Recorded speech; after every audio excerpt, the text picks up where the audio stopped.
The story began with the main character remembering that he is a student of the classics department, as well as a self-proclaimed enthusiast of Western countries who makes educational videos. But for some reason, this is not popular. He didn't understand how it was worse than those who fall in front of luxury cars and show off their wealth. He was surprised that simple head movements get more than 6 million likes. Then he thought that there is nothing surprising in this world. Remembering the girl, he wondered if a beautiful face could be food, because even if a person doesn't have denin, he still wants to eat good food. He also remembered how she got out of the car and said that it was naive to say good things, but it was a shame to say bad things. She also asked in a restaurant what kind of talk he had about ideals, and why he thought that the poor were also worthy of love. She told him it was time for him to wake up. After that, he finally realized that in this world, money is the main thing, and feelings are only available to the rich. He also suggested that it was probably time to say goodbye to his feelings once and for all, having seen a message on his phone that his verification period had expired, and that the travel system in the West was being launched. He did not understand what was happening, and why the phone was making sounds by itself. He even had the idea of a virus. He did not understand what kind of system the Western world was, but when she invited him to enter it, he agreed to it. Then he saw the woman in front of him and tried to understand where he ended up. The first thought that immediately came to him was that perhaps he was now in the women's bathhouse. Next, he thought that no one could resist such a thing, and although he was a good person and could not do this, his body had its own thoughts about this. He further decided that he had to leave before she found him, because if he was caught and thought that he was a pervert, he would be finished. But when he tried to leave, the water through which he tried to do so gave him away. He didn't take into account the fact that water makes sound when you walk on it. She noticed him and began to scream, seeing and realizing that he was not familiar to her at all. He asked her to do it later. She wrapped herself in cloth and rose into the air, and he wondered if she was a celestial being. Remembering the phone and the system in it, he realized that it was not a virus and that all this actually existed. The main character wondered if this is really the Western world, and who is the immortal he just saw in the bathhouse. Seeing a flying girl with a sword who threatened to kill him, he began to run away from her. He told her as he ran away that it all happened by accident, and asked her to let him explain everything to her. The girl said that she would not listen to a pervert like him. He still tried to explain and said that he woke up where she was washing, and that he couldn't see anything because of the fog. He also asked if she was really going to kill him over such a trifle.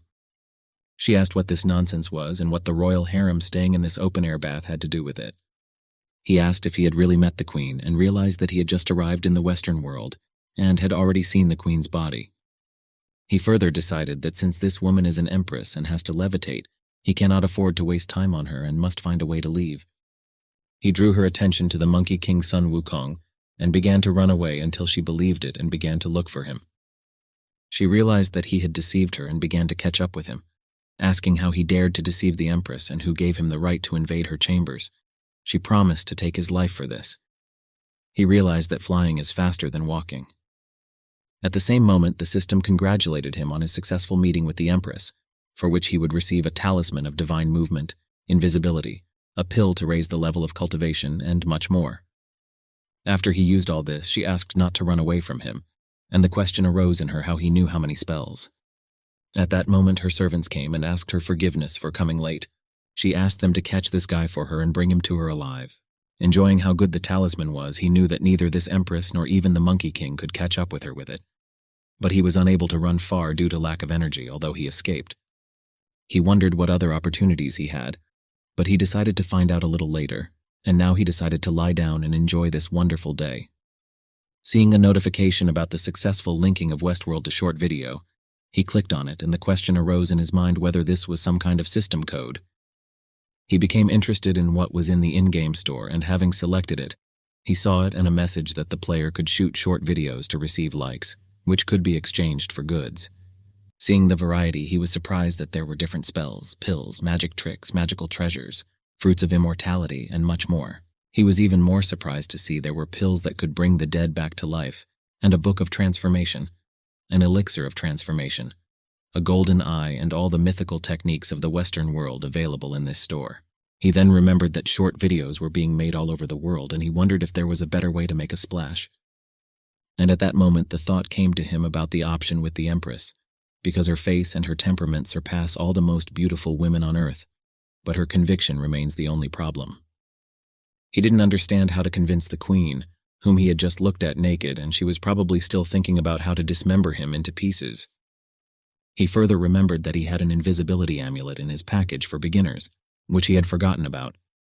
Then, at night, at the top of the Land of the Daughters, the main character looked for the Empress, but did not find him. At some point, he finally found her and realized that nothing would most likely work out due to the fact that his heart was about to jump out of his chest. Then he calmed down and realized that she was not even able to find a person to talk to when she was free, and he wondered if he had any opportunity to help her. Then he filmed her and realized that on the top of a high mountain, such a cold and lonely beauty is the most beautiful girl in the world, who does not need any filters, much less jewelry. Watching the footage, he suggested that if the world saw the queen's face, it would be sacrilege to him. But then he decided that only he could see such stunning beauty.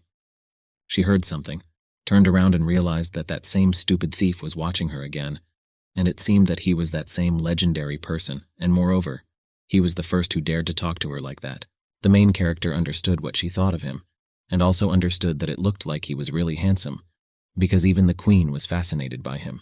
Then he entered the real world, and the system congratulated him on his successful return. She also said that she discovered that the owner liked to shoot videos and travel, so she decided to install it on his smartphone. The main character said that she had a strange excuse for getting into his phone. The system replied that he had yet to learn the deeper reasons for its choice in the future. She also said that he could call her at any time just by opening the phone, and could also enter the world of traveling to the West at any time. He asked if he could really go and walk in another world at any time. The system responded positively. The system also informed that he can get into the world of traveling to the West for free when completing tasks, and if he wants to get there without a goal, then it will cost 2 million likes. Whoever is the husband will also be given a task. She also said that only after reaching level 30 would he be able to travel freely. He decided that if this was the case, he should post the video and get likes. After publication, he realized that although he did not capture her face, the video was no less beautiful. Then he remembered that this queen had a too cold and proud character and decided that she was unlikely to have a match on Earth. After some time, he heard and saw the notifications and did not understand where they came from, because it was already late, and it was unlikely that anyone would write messages to him. Seeing that in just 20 minutes the video received 200,000 likes, he was very surprised. The next day in the morning he woke up, looked at the phone, and was very surprised that all this turned out to be not a dream. He saw at that moment that he had very little left to reach 3 million likes, and realized that now he could afford pills, techniques, spells, and much more. After that, he discovered the system of traveling to the West and realized that he did not understand much about it yet, but he thought that an amulet of stealth or functional techniques would be useful to him, because the world of Western travel is very cruel. After exchanging likes for items of his choice, he suggested that if he punched a wall, he would probably break through it. Then he saw a call from Wang Shui, his ex-girlfriend, and he wondered why she was calling him. Having received the call, he heard that she was giving him a minute to give her the contacts of the girl from the video. He told her that she would make do because she was not one of those to whom he could give these contacts. After the call ended, he had questions about who she thought she was and whether she thought he was in love with her. Wang Shui realized at that moment that this beggar freak dared to hang up her call. After answering the next call from Wang Shui, he said that he had hung up her call and asked if she really didn't understand anything. She asked him if he thought he became cool by photographing that girl. She also said that this world is full of guys cooler than him, and in general, if she wants, she can easily destroy him. He told her that in this case, she can do it as soon as possible, because he knows that she is only cool in words, but has not yet shown herself in reality. Then he realized that it's good that he has a system, and that now he doesn't care about the opinions of any garbage. He also told her that if she wanted to see him, they could do it at the hotel at night. And he also said that if she doesn't want to see him, then it's better not to try to call him anymore with her threats, because in that case, they will see each other on the blacklist. She said that she wanted to discuss her new boyfriend's business idea with him. The main character had a question whether her new boyfriend really liked the queen so much that he wants to buy her contacts through her. She responded positively and said that this was a big business and that their company liked this girl, so they wanted to sign a contract with her. She also added that she would pay him 50,000 yuan for her contacts. Hearing this, he realized that she was taking him for a fool, because in the comments someone wrote that he was ready to have dinner with her for 500,000, and she was asking for her contacts for 50,000. After some thought, he asked if she really thought that he didn't have enough money at all, and that he needed her 50,000. She asked if she really heard and felt that his heart trembled at such an amount. He said after that he agreed to 50,000 and thought that he wanted to look at this major who wanted to offer him 50,000. She said she was glad to hear such an answer and made an appointment near the school. After the conversation, she realized that he was still a loser for agreeing to do anything for 50,000. Meanwhile, he realized that he was still a fool when he allowed her to treat him like that. The next day, Wang Shui's boyfriend asked her if she was being bullied and where the loser was. She calmed him down, asked him not to be nervous, and said that she thought he was just afraid of meeting him, so she needed to give him time. He told her that he hadn't arrived yet anyway, so she could help him with some things for now. She said that the main character had already arrived, so they could do the real thing for now. He said that in this case he would feel sorry for her today, and suggested that she come closer to the main character. She further thought that the main character imagined himself as someone who was clearly out of time, because if he had arrived on time, she would not have angered her boyfriend. When they met, the girl introduced the main character to Liu Zhan, who is her boyfriend and wants to sign a contract with that girl. The main character clapped his hands, laughed, and said that they were very suitable for each other. Liu Ran told the girl that it seems the main character is not so stupid and cuts the trick, also laughing. The girl also laughed and agreed with him. The main character understood that she only knew how to scratch her tongue, and he showed off a lot. Given this, he concluded that they were a bad couple. Liu Zhan took out a card, showed it, and said that it contained 50,000, and that the password to it consisted of 6 zeros. He further added that if he gives him the contact of that girl from the video, then this card will belong to him. He also asked not to worry because he understood that this was the first large sum, and asked if he wanted to take it without showing politeness. The main character agreed and apologized to him, saying that he was really to blame. Seeing this performance, the girl told the main character that in her opinion, he was now a pathetic dog. The main character took the card and broke it in front of their eyes, which surprised them greatly. He then asked for forgiveness and said that he had squeezed her too hard. He also allegedly noticed that his hand was dirty and, wiping it, asked what he touched that was so dirty. Liu Ran asked the main character why he dared to provoke him and whether he was looking for trouble. After these questions, the main character hit him so hard that he flew far away from him. Next, Liu Ran asked the main character why he hit him and whether he knew who his father was. The main character said that he did not care about his father and hit him again, and that he hoped that he would remember this day. Spectators came to them, and one of them asked if this was the same inconspicuous guy. Someone replied that it was really him. Liu Ran said that he would not calm down if he did not cripple him, and after his words he went on the attack. The main character said that he asked for it himself, and he hit him even harder, adding that he was a weakling. When leaving, the main character told him that they hadn't even started a fight, but he had already fallen down, and in general he and the girl told him that they were both trash in his opinion. One of the observers said that he was brave because he beat Mr. Liu in front of everyone. Another said it was beautiful. Wang Shui told him that he was finished. He replied that he was looking forward to it. Then she wondered what happened to him because he was a coward and henpecked before. She then asked her boyfriend if he was okay, knowing that if anything happened to the only son of the Liu family, she would be finished. He told her that she was already annoying him with her kind words and asked her to call an ambulance as soon as possible. Arriving at the hostel, he received a message that his father was in the hospital in serious condition, after which he called his mother and asked what happened to him. She replied that he lost consciousness due to his illness, and that he had been in a coma for a day. He asked her not to be nervous and promised to come up with something. Mom said that he needs imported medicines, but they cost more than 1,000,000 yuan and they don't have that kind of money. He still asked her to take care of him and still, no matter what, he promised to come up with something. She asked him to take care of himself because there is no need to overwork. After the call, the main character decided to look in the system for medications suitable for his father, but noticed that he still had a lot of restrictions and therefore he could not take anything.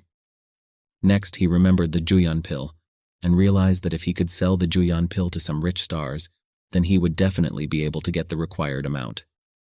Then he remembered that he did not have contacts of rich stars and that there was nowhere to get them from. He even had the idea of selling the pill on the black market, but at that moment his mother called him again. She further said that Miss He helped them and therefore he should thank her. She also said that she knows that he doesn't want to cause them problems, but Miss He transferred the money to them, and that's why Dad is now in the VIP ward. She also said that she would reimburse all their treatment expenses. After speaking, he realized that judging by her intonation, She thought that he was the one who asked Miss He to help them, but he doesn't even really know who she is or how he should thank her.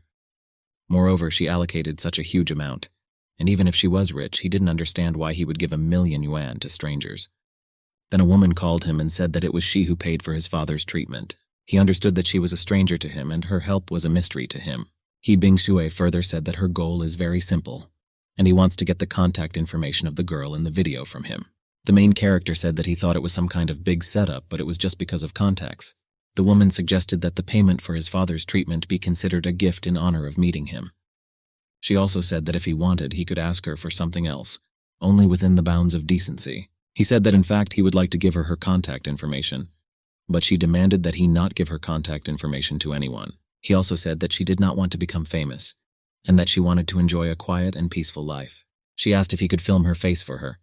She promised that she would not show this video to anyone. She also added that if he makes this video, she will do anything for him. He said that he didn't need anything for it, but promised to try to do it anyway. He realized that she was ready to do anything for this video. Moreover, she saved his father's life. He further asked how he could return to her the money she paid for his father's treatment. She said she didn't have to pay back his father's treatment fees. Having tried to look for information about her, he realized that she was a rich beauty who was the most beautiful of all celebrities. He went on to say that no matter what, he would not wait long to return the money. He realized that with the help of the system, he would quickly earn this money. After looking at the video after the call, he discovered that it had already received 9 million likes and assumed that it was already close to 10 million. After reading the comments, he saw that even foreigners began to write comments because even they were captivated by the beauty of the queen. He also thought that just a couple of days ago he had 2 subscribers, and now he has 5 million, and it seems that everyone likes to look at beauties. Next, he decided to find out what pills he could buy in the store.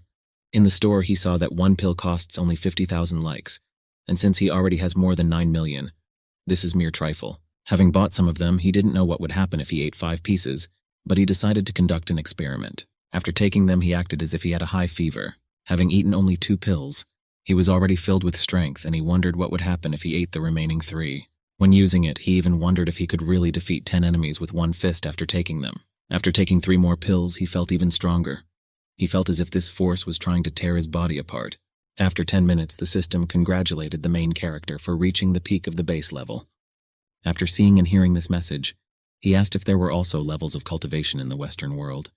He also realized that if he found even more level-raising pills in the store, he could then immediately break through even further. The system said that it didn't matter how many pills he took, because in order to break through further after the basic level, it was necessary to practice techniques. Next, he received a task in which he needs to visit Chang'e, Moon Goddess, make a good impression on her and ask her to pose for the camera, after which he will receive a good reward. He understood that Chang'e was not just a queen. Although the queen is strong, she is not a deity. But Chang'e is the mistress of the lunar palaces, and she is incredibly strong. He suggested that this time he should not be arrogant, and that he should be well prepared. It is written on the internet that girls need to buy cosmetics, handbags, food, but this does not apply to Chang'e. Remembering that he most likely gave few gifts to Wang Shui, he realized that these girls would never please. Chang'e is still a goddess and is unlikely to be like all the girls, and when he completed the task, the system, in his opinion, will send him to the divine peach garden, which could not be cooler than anything. He had even already planned to have fun with the divine elders and eat the fruits of life. At that moment, someone knocked on his door and he wondered who it could be. Opening the door, he saw 2 guys and asked them what brought them here at such a late time. One of the guys said that he was alarmed that he could not reach him a minute earlier, so he called the commandant. The commandant asked the main character, being alone in the dormitory, to follow safety precautions and not use prohibited electrical equipment. He agreed with her. After they left, he realized that it seemed like cultivating in the dorm was a bad idea. The system reported that he could enter the system's cultivation room, and that the system's room would provide ideal conditions for cultivation, one of which was that 1 day in the real world was equal to 10 days in the training room. Having also learned that after entering the hall he could begin cultivation, and realizing that this passage of time was very slow, he wondered why he could not speed it up to 100. But having learned that he would have to pay 1,000,000 likes for every day for this, he realized that all he could do was shoot more, and at the same time collect more likes. Then he remembered the queen and realized that he had not met her for a long time. Arriving in the land of maidens, he thought that even if in the outfit chosen by the system he did not look like a man, It was still better than being mistaken for someone else and getting caught. He was also surprised that not one of the many doctors in the palace was able to cure the queen. Meanwhile, one girl asked another if she had heard that several eunuch doctors had been convicted of misdiagnosing a disease. Hearing this, the main character asked the system if it could find out what the queen was sick with. The system responded that it could only detect the disease if symptoms were present. The girl also said that the queen only gets sick from the smell of food and vomits while eating. She usually drinks ginseng soup and medicine. The main character wondered if these symptoms were consistent with anorexia. After this thought, he called the girls. When asked who he was, he replied that he was a doctor who had come to examine the queen. They searched him, and one of the girls asked him to follow them because they would bring him to her. Inside the queen's bedroom, the girl asked since when food began to disgust the queen. She was told that this happened about half a month ago. At that moment, he remembered that it was then that he first found himself in the land of maidens, and the question arose in his mind whether the queen's lingering longing for him had caused her to lose her appetite. One of the girls asked the other if she also believed that the queen had an aversion to food. Another girl said that according to her arguments, this is exactly how everything is and nothing else. The third girl said that they had already thought that the queen was taking medicine. She also added that after taking the drug, the queen's health was not affected, but she still remained just as depressed and still had no appetite. Another girl added that perhaps something was bothering her. The girl asked if no doctor could cure their queen's illness. After the main character said that he could, one of the girls asked how he dared to penetrate the walls of the royal palace and asked the servants to grab him immediately. He realized that he was so worried that he forgot to put on a girlish voice and further asked them if their first priority now was to heal the queen at this moment, because he knew that he could do it. One of the girls said that he still needed to be taken to prison and they were about to take him away, but the queen said that he could come to her. The girl said that he was a man and men should not be allowed to see her. The queen asked not to force her to repeat the order, and the girl agreed to carry it out after that. They turned him on and he decided that he needed to calm down and not think about her curvaceous forms. She asked the girls who brought him to leave, after which they began to leave. The main character said that he should feel her pulse and hoped that she would not recognize him, because he was the one looking after her while swimming. After feeling the pulse, the system issued a primary diagnosis of food aversion, which is associated with psychosomatics. Therefore, you need to solve the psychological problem in order to cure it. She took him by the hand and said that she recognized him and that it was he who was spying on her. He said he didn't understand what she was talking about. She took off his head covering and said that it was impossible not to recognize him. He said he didn't do it on purpose. He also said that by curing her, he would atone for his guilt and asked for her forgiveness. She asked if he was really a doctor. He replied that he knew a little about this, and as soon as he heard that she was sick, he immediately rushed to help. He further said that since she has the strength to be angry, it means that the illness is not so serious, and since she is healthy, then his powers have ended, and therefore he will leave. He didn't understand why she was so angry with him, but as he was leaving, she stopped him. He asked her not to be so angry because he was joking, and he further thought that after all she was a queen, and therefore he should behave more decently. He returned to her and asked her not to worry because he would definitely cure her. She asked what he was doing in the place where she was taking a shower. She also said that if he had not disappeared so suddenly then, she would not have gotten sick. He asked if she was sick because she missed him. She told him that he was mistaken. When he approached her even closer and asked if she felt better now, she answered positively. He said that since she was now definitely healthy, he would avoid punishment. She swung at him and said that this all started because of him and that he was a pervert. He held her hand and asked if she really wanted to take revenge on him. He did something to her, asking her to be patient because now everything will pass. The girls outside the curtain separating them from the queen thought that something forbidden was happening there, and asked the queen if she was okay. The main character then came out to them and said that he had cured her and that they could come in and see for themselves. The girls went to examine her, and one of the girls, when checking her pulse, discovered that it was very regular and that she really no longer had signs of illness. She further told the others that he really was an excellent doctor and asked if he should be thrown into prison now. Next, one of them asked him how he was able to cure the queen. The main character replied that this is his secret method, which he cannot divulge to them. Another of the girls told Alian to ensure that the doctor had a good rest, and added that she should serve him well. While he was being taken away, one of the girls said that she was shocked that he was such a skilled doctor. Another girl said that now she is calm about the queen. Meanwhile, he understood that if he did not have a system, he would already be dead. He had to try hard to force the queen to swallow the pill of calming the spirit, but in the end he succeeded.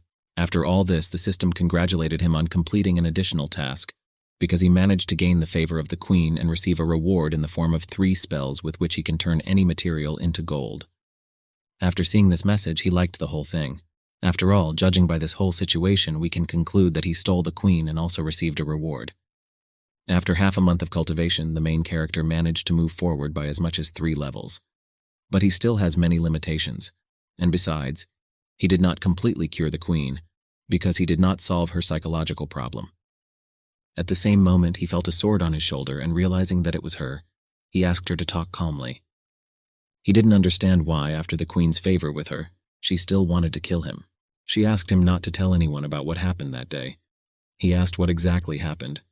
She said that he himself knows this. He asked her not to worry because he would not tell anyone about this. She asked him if he understood that since he had touched the queen's body, he was now obliged to her. He said that he didn't think their relationship would develop so quickly. She asked him to promise her that he would not disappear again like he did last time. He promised her this.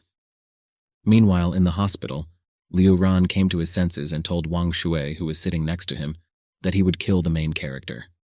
But he couldn't even be angry at that moment, because having gotten angry and saying that he would answer for everything, he hit the couch with his fist and felt extreme pain. He further told the girl that it was all because of her, because she told him that he was too cowardly to fight back. She said she didn't know this would happen, but he didn't want to listen to her and asked her to leave, hitting her in the process. She left his room thinking that the main character had set her up and saw the main character's mother. Having remembered and made sure that it was definitely her, she realized that it seemed that luck was on her side. After some time outside the castle of the country of maidens, the main character decided to try disconnection, and he succeeded. Having seen and felt this, he realized that it turns out that there is such a powerful cultivation in this world. Then he decided to return to the real world and realized that he could do whatever he wanted there, but the system reported that this was possible. And when he asked why, she replied that the Western world is filled with spiritual energy, which is why it can engage in cultivation. He asked if in the real world there really is no energy, and it won't become as cool as here. The system replied that without spiritual energy, cultivation is impossible. In addition, now he has many restrictions. He said that it was working out, he was in vain to rejoice. The system said that when he reaches higher levels, some restrictions will automatically be lifted. The queen approached him and asked if he was now openly spoiling the land of her possessions. He asked her how she ended up here. She replied that she wanted to look into his eyes as a ruiner of the family. When she left, the system congratulated him on the successful completion of the task, because he had solved the queen's psychological problem. He asked how this was possible, since he didn't do anything. Arriving at the queen's chambers and seeing her dance, he realized that it would be a shame not to film such beauty now. After filming and finishing the dance, he applauded her and said that it was wonderful and that her dance was magnificent. She asked him if he was really capable of just a couple of compliments. He replied that he was simply delighted and that all this praise was unnecessary. She said that he was a terrible talker and that this dance was his reward for curing her. He told her that it was an honor for him to cure the queen. Sitting at the table with the queen, he realized that he liked such a friendly atmosphere. Then he heard a notification on his phone, and after watching it, he was surprised that the queen's new video received so few views. She asked him what happened. He replied that it looked like he would have to disappear for a while. She asked if he really wanted to leave so quickly. He asked her not to worry and promised to return as soon as he dealt with his affairs. Meanwhile, in the hospital corridor, Wang Shui called the police and told them that it was this old woman who stole her jewelry. The main character's mother said that she didn't steal anything. Wang Shui asked how she wasn't ashamed of stealing at that age, and whether she really was wandering around an elite hospital in order to fool someone rich. The main character's mother said that there was too much slander from her. Wang Shui asked the police to take the thief to the police station, because it was better not to make noise in the hospital. The main character's mother asked why she was setting her up, because she didn't do anything to her. Wang Shui replied that her son was to blame for everything. At that moment, the main character came and asked to let his mother go. One policeman asked what kind of chaos they were doing here. Another police officer said that Wang Shui accused the woman of stealing her jewelry. Wang Shui asked him why he was staring, because his mother really stole her necklace and the evidence of this is in her hands, so she won't be able to get away with it. He asked if she was sure about this. She replied that she was sure and that it cost 29,999 yuan. He asked where it was now. She replied that it was now in the thief's pocket. He asked if the necklace was now in her pocket. She took it out of her pocket and, surprised, did not understand what kind of mysticism it was, because she had definitely put it in her pocket. At that moment, many people gathered around her who said that she was a disgrace and that her hands were full of shit, and she also blamed others. The main character asked the police what kind of police they were, who, as soon as they heard accusations, grabbed an innocent man. The police apologized for making a mistake. Mom told the main character that everything was fine and that she was fine. He said that he still wants to understand this to the end. Next, the main character asked Wang Shui if she was ashamed to show off fake cheap jewelry. Then he hit her with money, asked her to take it and get away from him and not touch his mother. He also told her that next time he would not stand on ceremony with her. In my father's room, my mother told him that the money was intended for treatment. He told her that he received a bonus at work. At that moment, he realized that it was good that the system had awarded him a spell that could turn matter into gold. Then he went to exchange, and the one who exchanged told the main character that if he needed to exchange gold again, he would do it at a very favorable price. He understood that thanks to the system, it would not be so difficult for him to climb to the highest level of life. After that, he returned to his mother and asked to take the money on the card and buy Dad all the best things with it. Mom said that Dad's condition has stabilized, so the money is no longer needed. Moreover, according to her, he needs to arrange his life, so he needs this money now. The main character said that he still has money, but after his recovery, Dad needs to eat more, and it's not worth feeding him bad foods. Next, the system asked to finally complete a task with Chang'e, the essence of which is that he needs to win her over and also film her dancing. There is a generous reward for this task. In a small alley, the main character understood that he needed to try very hard to win her over. He also realized that even though his cultivation was now at the peak of the basic level, it was still difficult for him to carry so much junk. He asked the system further if the store had some kind of storage ring.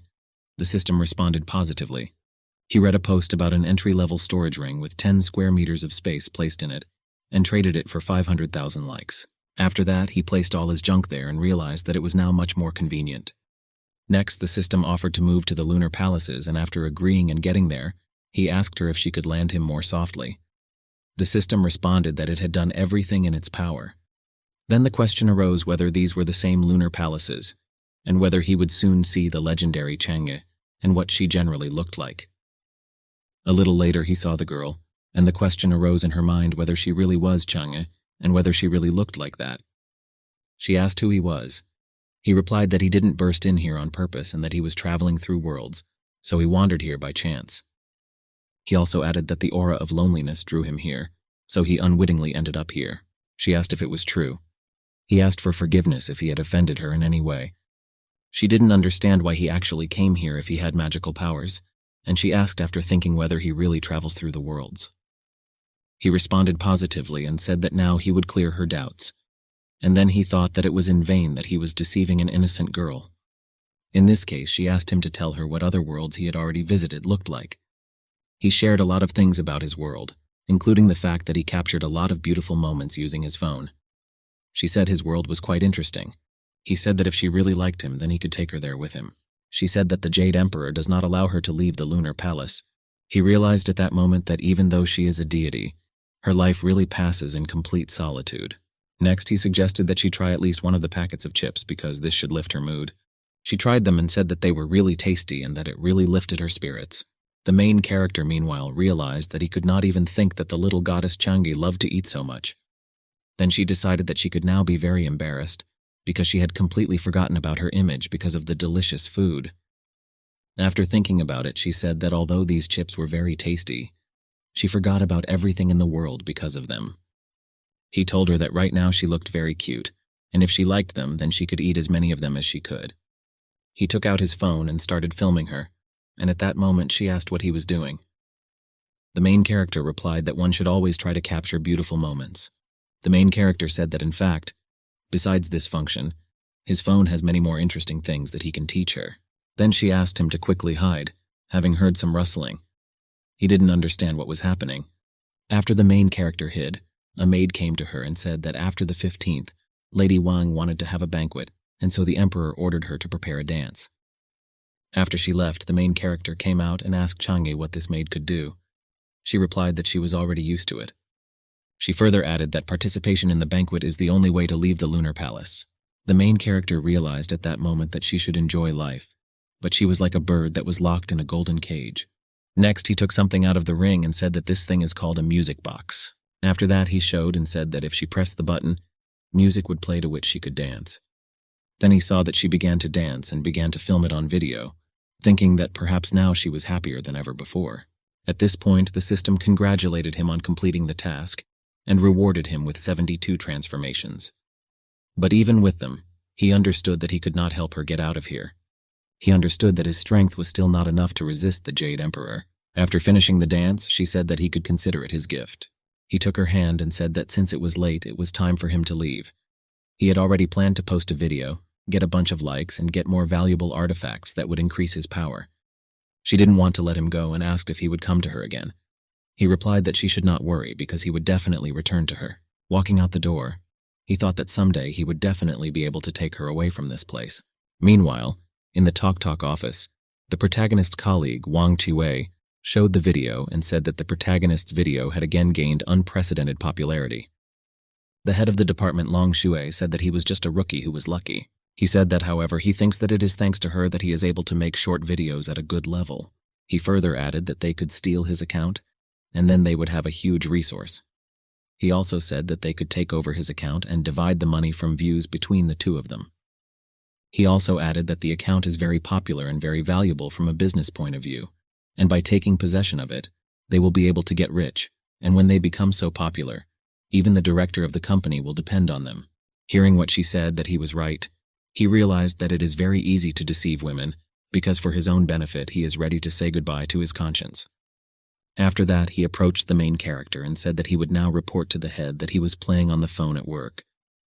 After some time, he approached him again and said that Miss Longshu was calling him to the office. He came to the office and she told him that she heard that he accidentally shot a video that went viral on the internet. He confirmed all this. She further added that now the company needs progress, so he should give his account to the company. He told her that unfortunately he could not do this, no matter how much she asked for it. She said that now he is only a trainee and does not have enough experience, but if the account is managed by a company, the number of subscribers will not fall. He told her that he created this account before he took the job here, so she has no right to demand from him what belongs to him.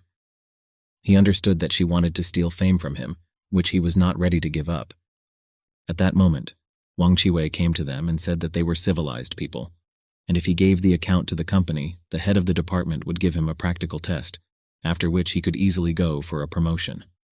The head added that if he decides not to give up the account, then he should know that the strong always defeat the weak and that she has a lot of ways to worsen his life. A colleague advised him to think about everything more carefully, because when he gives up the account, part of the earnings will go to him. He also said that you don't need to cut off your chance for a good future because of your hot temper. He thanked them for their advice and said that they could not decide his future. Leaving the office, he said that he had not yet processed the video, so there was no point in distracting him. The head of the department said that if he didn't give up his account today, he could pack his things and leave here forever. The main character told her that she seemed to have a human appearance, but even evil dogs had better personalities than her. A colleague, calling him a freak and asking what he said, tried to hit the main character. But when he tried to strike, he flew away so much that he himself did not expect it. The head asked how he dared to let go of his hands. The colleague, meanwhile, did not understand what happened and why he flew away from him so much. The main character, calling the head a fool, asked why she thought that he hit him. The main character also added that his colleague himself could not stand on his feet, so there is no need to get angry and throw crap at him because they failed to steal his account. The head said that he was fired and that he needed to pack all his things and leave now.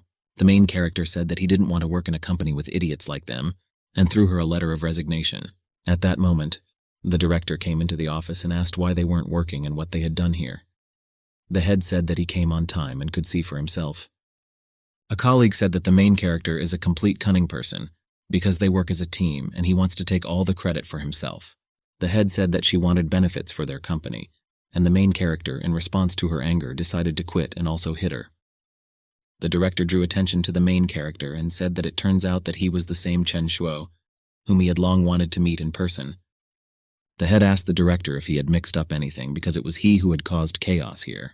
The director got angry and hit him and asked if she really wanted to teach him. He also added that they should not even think that he does not know about their vile plans, because he will soon deal with them. He further told the main character that he did not expect that such a talented employee would ever appear in his company, because it was too great an honor for him. The main character said that he was exaggerating. After this, the director told him that if he continues to make videos, he will allocate a lot of money for their advertising, but for this he needs to remove the letter of resignation. He also added that if he remains in their company, he will fulfill any of his demands. He understood that he could not now miss out on such a person who had become very famous because of his videos. The main character understood that judging by his politeness, he understood the scale of his fame. But if it stops being popular, he will throw it away immediately. Moreover, now he must focus on completing the system's tasks. The main character, after thinking, told the director that the head had just reprimanded him harshly, said that his abilities were insignificant, and that he was not worthy of working here, and that he thought and realized that she said everything correctly. Realizing that he also decided to set her up, she asked when she told him that and what kind of slander. The director asked her to shut up and told the main character that he should not take her nonsense into his head, because his abilities are at a very high level, and in general he is the most worthy of all. The main character said that he had already decided everything and asked not to dissuade him from this decision. The director said that since he was so confident in his decision, he would not dissuade him and therefore he could quit. He understood that since the main character is now very popular, it is better not to anger him. The main character thanked the director for this and began to leave the office of the head of the department. After the main character left, the director turned to the remaining two and said that if it weren't for them, he would have become much richer. So they must now quickly pack up all their things and leave the city altogether. Arriving at the dorm and sitting down at the computer, he realized that if it weren't for all these showdowns, he would have edited the video with Chang'e long ago. After he finally edited this video and sent it to the network, at Company A, the employee informed the boss about it. The boss asked to promote this video to the first place in trends and let him contact the author of this video. In Company B, the boss told his subordinate that if they hired him, the money would last him a lifetime. The main character, meanwhile, saw that the video was trending and realized that he couldn't even imagine that it could happen so quickly. He was also very surprised by the speed, seeing that in 10 minutes the video collected 200,000 likes. Then he saw a message from Lin Haodong that after 4 years he wanted to organize a meeting of classmates, and the question arose in his mind why today he remembered about his classmates. After that, he thought that he just wanted to show them what he had achieved in life during this time. He further decided that he didn't care about it, because what was more important to him now was increasing his cultivation level. He told the system that he wanted to enter the training room, paid 1 million likes for it, and went to the entrance. Once in the room, he felt pleasant energies that, like a fountain of water, passed through his body, cleansing every cell. Having started training 72 transformations, he remembered that he had already seen on TV how the Monkey King used this technique, and how then he looked at his transformations with great pleasure. Then he realized that although he now has the conditions for training, there is nowhere to rush. After all, even if the Monkey King himself learned this technique in 3 years, he will also not rush, because raising the level is important. After 5 days, the system asked if he wanted to pay 1 million likes and extend the training. He refused this. He remembered that time flows differently in this room, and 5 days here are equal to 1 day in the real world. And besides, everything went numb to him. The system congratulated him on reaching the 4th basic level and achieving the 2nd level of the 72 transformation technique. Having seen and understood this, he really liked everything, because in 5 days he even improved his technique. After entering the real world, he felt that his body was filled with power. Then he thought that now he was free and today he could finally relax. He also thought that people tend to dream, so he decided to rent a car. Arriving at the Poled Auto Club, he was greeted and asked to show him the Ferrari 488. After showing the car, he was told that this model is equipped with a 3.9-liter V8 engine with twin turbocharging. The main character asked to stop the story because he already knows this car well, and suggested getting straight to the point. The girl asked how long he wanted to rent her for, saying that the rental cost 6,000 yuan per day with a deposit of 300,000 yuan. The main character said that he would rent it for 1 week and offered to sign a contract. While he was waiting for the girl with the contract, his classmate Lin Haodong approached him, who organized the meeting and told him that they had not seen each other for a long time. A classmate asked him if he could really afford a car now, and if he would then sit on a doshirak for the rest of his life. After all, if he damages the car, his family will not be able to compensate for this amount in their entire life. The main character had a question whether he really had troubles with his head, and why he insulted him for no reason. Next, the classmate said that he wanted to rent a Porsche 911 right now. At that moment, a task came from the system, which was that he needed to find a way to disgrace Lin Haoji, for completing which he would receive a surprise. He never expected that the system would give him such strange tasks. The girl brought him the contract, and he said that he would no longer rent a car. The girl then asked if he wanted to see other cars. The main character said that he meant that he wanted to buy it right away. The girl asked if she had heard correctly. He thought that since he was buying it, he decided that he needed to get a new one right away and asked if they had a new car, and not this one from the display case. The girl asked to wait while she clarified this now. He wondered if this girl was afraid of falling, running so fast in heels. After 3 minutes, she returned and told the main character that there was only one car of this brand left in their province, which would be delivered in 3 days, and if he doesn't mind, then they can arrange delivery now. He asked what about the price. The girl replied that the Ferrari 488 costs 46,380,000 yuan. Taking into account the discount, the final price will be equal to 46 million yuan, and as a gift he will receive a protective sun cover and a discount card for gasoline. He was asked if he agreed to this deal. He answered positively and said that in 3 days he would come for the car and thought that it was good that he had exchanged all the gold for money in advance. While already in the coffee shop, he looked at the video on his phone and saw that in just 1 day, he already had 3,400,000 likes. He looked at the negative comments and decided that he didn't care about the criticism, because anyway, despite this, the video received a lot of likes. The main character understood that he would never have thought in his life that he would ever become the object of attention of so many media companies, because even the owners of TikTok decided to contact him. He also understood that now he had a lot of money, so there was no need for him to burden himself with cooperation. Moreover, despite their politeness, he thinks that they can write unfavorable conditions for him into the contract in small print. The girl came to him and said that the traffic jams were terrible today. She asked his forgiveness for keeping him waiting.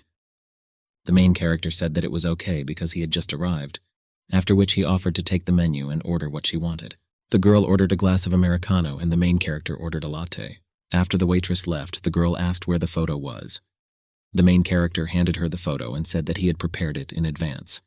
Seeing her reaction, he did not expect that this businesswoman would squeal with delight like a little fan. After some thought, he asked why he was reacting this way since it was just a photograph. The girl replied that there are few such beautiful girls on this planet, so she needs to be appreciated. She went on to say that this girl seemed out of this world and that she didn't seem like she was an ordinary person. After that, she asked how they met, because judging by her look in the photo, she does not look at him as a friend. The main character replied that in fact, he met her by chance and out of politeness she agreed to appear in the video. The girl said that she thought that they had a good relationship because in that case she could get to know her through him. He asked why she was so upset about this. She replied that this was because her research project was now at a dead end and added that she should not take it to heart because she did not say it seriously. He said she could tell him anything she wanted. Moreover, she helped his family at the most difficult moment. As for the project, maybe he can help her with research. Next, he gave her a youth preservation pill, the components of which she can research. And if she manages to do this, then she will be able to create a new brand of anti-aging cosmetics. She touched his forehead with her hand and asked if he was sick, because it seemed to her that he was delirious. After that, she asked if he really believed that youth pills existed. After all, this is fiction from television series. He said he knew she wouldn't believe him, but he still advised her to investigate, because the result would definitely surprise her. After some more time, the system congratulated him on reaching the 9th basic level, which he did not expect in just 2.5 days. At the same moment, an employee of the car club called and said that his Ferrari 488 had already been delivered, so she asked him to come. He said he would be there soon. After the call, he remembered that today was a meeting of classmates. Seeing that the main character arrived in a Ferrari, one of his classmates asked everyone to leave and said that he had been friends with the main character since childhood, so he would be the first to greet him. The girl asked if he was worthy of him because he was only his errand dog. Another classmate asked them not to swear and to give way to the main character because they blocked everything, and he had no way to get out. The girl asked if this was really the main character. A classmate said that this car is worth millions. Another of the girls said that he is the one who makes the videos that have become the most popular in recent times. A classmate asked if he had the phone numbers of all the girls he filmed. Another classmate said that he had been awake for a couple of days trying to imagine her appearance. The main character said that he promised to keep all the data of these girls secret. One classmate said that they studied together and asked if it was a pity for him to give them their phone numbers. Another classmate said he only wanted phone numbers, not a piece of his meat. A third classmate asked if they really didn't know what a trade secret was. He also said that the main character tried very hard to make these wonderful videos, but they only need phone numbers. He also told the main character that he shouldn't worry, because since he doesn't want to give the phone numbers of beauties, no one will force him. One girl asked the main character why he never accepted her friend request. Another asked her if he should report to her. At that moment, another classmate drove into the protagonist's Ferrari and, when he got out, asked who was driving it, having never learned how to park. The main character asked what he needed. A classmate asked if he was angry because he rammed his rented car, which he would never pay for in his entire life. The main character replied that he turned around only to see how brave the person was who deliberately spoiled his car. A classmate told everyone that a couple of days ago he was in a car club and saw this friend renting this car and added that he just wanted to appear rich in front of them. After that, everyone pounced on him, condemning him, and at that moment he realized that seeing a weak person in front of him, they pounced on him like jackals on carrion. He also realized that they had not changed a bit over the years. Next, the classmate told the main character that he need not worry, because he had already called the boss of the car club, and if he admitted in front of everyone that he had decided to show off in vain, then he would think about covering his expenses. The main character asked if it was he who crashed into his car, and if he should now compensate him for the damage. A classmate asked if he still hadn't realized that soon the car club workers would come here, and then he wouldn't be as impudent. Seeing Boss Joe, a classmate asked him not to be angry with his former classmate, because it was his first time renting a car, so he didn't know the rules at all. Boss Joe pushed away his classmate who kept asking him not to scold the main character, but the situation turned out unexpectedly, and Boss Joe told the main character that he was very glad to meet the one who bought a Ferrari from them for cash. A classmate asked Boss Joe if he had mixed up anything and how he could buy this car with one payment. After his question, he thought that he didn't call Boss Joe here to shield the main character. The boss asked the classmate if he still doubted him, then said that he allowed him not to pay a deposit on the car because of his friendship with his father. The classmate replied that he wanted to say something else. The boss told him that he had just wrecked his rental Porsche and asked how he was going to pay for the damage. One of the girls said that Lin Haodong ran into the main character for half the evening, and the rented car ended up with him. Another girl said that she thought that after paying for the damage, he would not be able to pay for all of them dinner. Lin Haodong told them that just because his luxury car was being repaired now, he had to rent this one. The main character asked him if he would avoid paying for the damage since he was so rich. The main character also added that if he parked incorrectly, then let the traffic police resolve this issue, because judging by his face, he was just about to call them. The boss told Lin Haodong that he was now obliged to discuss this incident in detail with his father. He asked his boss if he wanted his father to kill him. The boss told the main character that he still has a lot of things to do, and therefore he must go, and his car is already covered by insurance, so there is no need to worry about the issue of compensation, because there will be no need to spend money on repairs. The main character thanked the boss and asked for forgiveness for distracting him so late in the evening. The boss said that there was nothing wrong with that, because since he was their valuable client, he was happy to help him, especially since it was not his fault that they both wasted their free time. After the boss left, the main character asked his classmate to think first before doing anything, and he also told him that such situations should not be repeated, otherwise he would not only be disgraced, but also become a laughing stock. Lin Haodong tried to hit the main character, but other classmates detained him, and one of them told him that enough was enough. After all, they were former classmates, and therefore there was no need to create awkward situations. Ching Ran arrived with a motorcade of 7 BMW S450 cars and asked for forgiveness for being a little late. Lin Haodong remembered that she was the daughter of one of the managers of a real estate company in Shanghai. After that, he decided that if he could make friends with her, then he no longer had to worry about his future. One of her classmates said that they say that she has been suffering from a strange disease since childhood, so she did not go to school very often. Another said he felt sorry for her because she was so beautiful. Hearing this, the main character realized that this was why he did not immediately remember her. Next, one of the classmates asked why fate was so unfair to this beauty. Another replied that apparently money does not solve everything because money cannot buy health. At the table, Lin Haodong had already told Ching Ran that his family owned a pharmaceutical company and that he knew a good doctor who could examine her. One of the guys said that his sister had been examined by hundreds of doctors and asked if he thought his friend was better than them. Lin Haodun said that this doctor usually does not appear in public, but because his family's business is related to medicine, he knows him personally. The main character asked the system if it had a cure for her illness. The system then began scanning.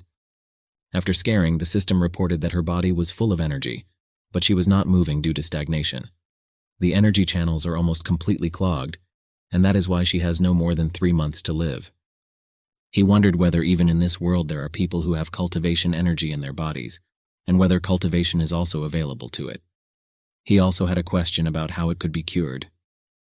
The system replied that in order to remove stagnation of energy, she needed to take a channel-clearing pill. He wondered if everything was really so simple that she would only need 1 pill for this. Lin Haodun asked Mr. Ching if he should invite Dr. Ye here, who might be able to cure her. After all, he saw with his own eyes the skill of this doctor, and it seems to him that he can even resurrect the dead. After approval, he began calling the doctor to invite him. The main character stood up and said that he could actually cure her too. Lin Haodun asked the main character to stop showing off already, because he is definitely not capable of everything. Mr. Ching said that as far as he knows, there is no one here with medical training. Moreover, the best doctors in the country were unable to cure her. And he asked after that why he thought that he could do this. The main character told Ching Ran that every day at lunchtime she feels a bursting pain in her chest, and by 3 o'clock in the afternoon she feels dizzy, and by 5 o'clock she begins to have convulsions, and it's better to remain silent about what happens at night, and asked, "Is it so?" She heard this and realized that he had just said what she felt every day, also with amazing accuracy. She wondered if he really knew how to cure her. She asked her brother to give the main character the opportunity to try to cure her. The brother asked if he needed any tools for this. The main character answered negatively and added that he needed to be alone with her, because there were too many people here. His classmates asked him what he was going to do with her when left alone.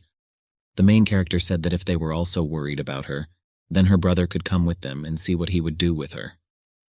The main character could not even imagine that the energy channels could be so clogged, and even if he uses the full power of his level, he will not be able to completely break through them. Next, he asked the system how long it would take at his level to break through its channels. The system replied that this would require 48 hours, and the pill would reduce the treatment process to 2 hours. Once he saw the cost of the pill in exchange for 5 million likes, he was very surprised. Then he remembered that Buddha said that saving a human life has no price and he will earn likes. But he is obliged to save her life. After purchasing the pill, the system asked to massage in the specified places to break through its energy channels. He told the system that these places are not very decent. At that moment, his brother asked him what the current situation with her health was. He replied that she would gradually get better. He just needed to give her a massage. Lin Haodun asked not to talk nonsense, because it was clearly impossible to cure it with just a massage. The main character understood that he himself would not have believed this before, but he's a cheater, so everything will be fine. After that, he asked what he would tell him when he cured her. A classmate said that if a massage really cures him, he will eat shit on live TV. The main character said that this was good, and that they agreed because everyone heard his promise. The main character asked the girl to lie on her stomach and she agreed. One of the observers realized that judging by his confident appearance, he knew what he was doing, and he began to wonder if he would really succeed. After the massage began, a classmate asked to pay attention to the fact that the main character, under the pretext of treatment, was groping her. The main character threw him away and asked him not to transfer his dirty thoughts to him. A classmate, meanwhile, did not understand what had just happened to him. Brother Ching Ran told Lin Haodun that the main character has his own method of treatment, and if he interferes with him, he will throw him out of here. The classmate continued to think that the main character was openly groping her, and her brother was trying not to notice it.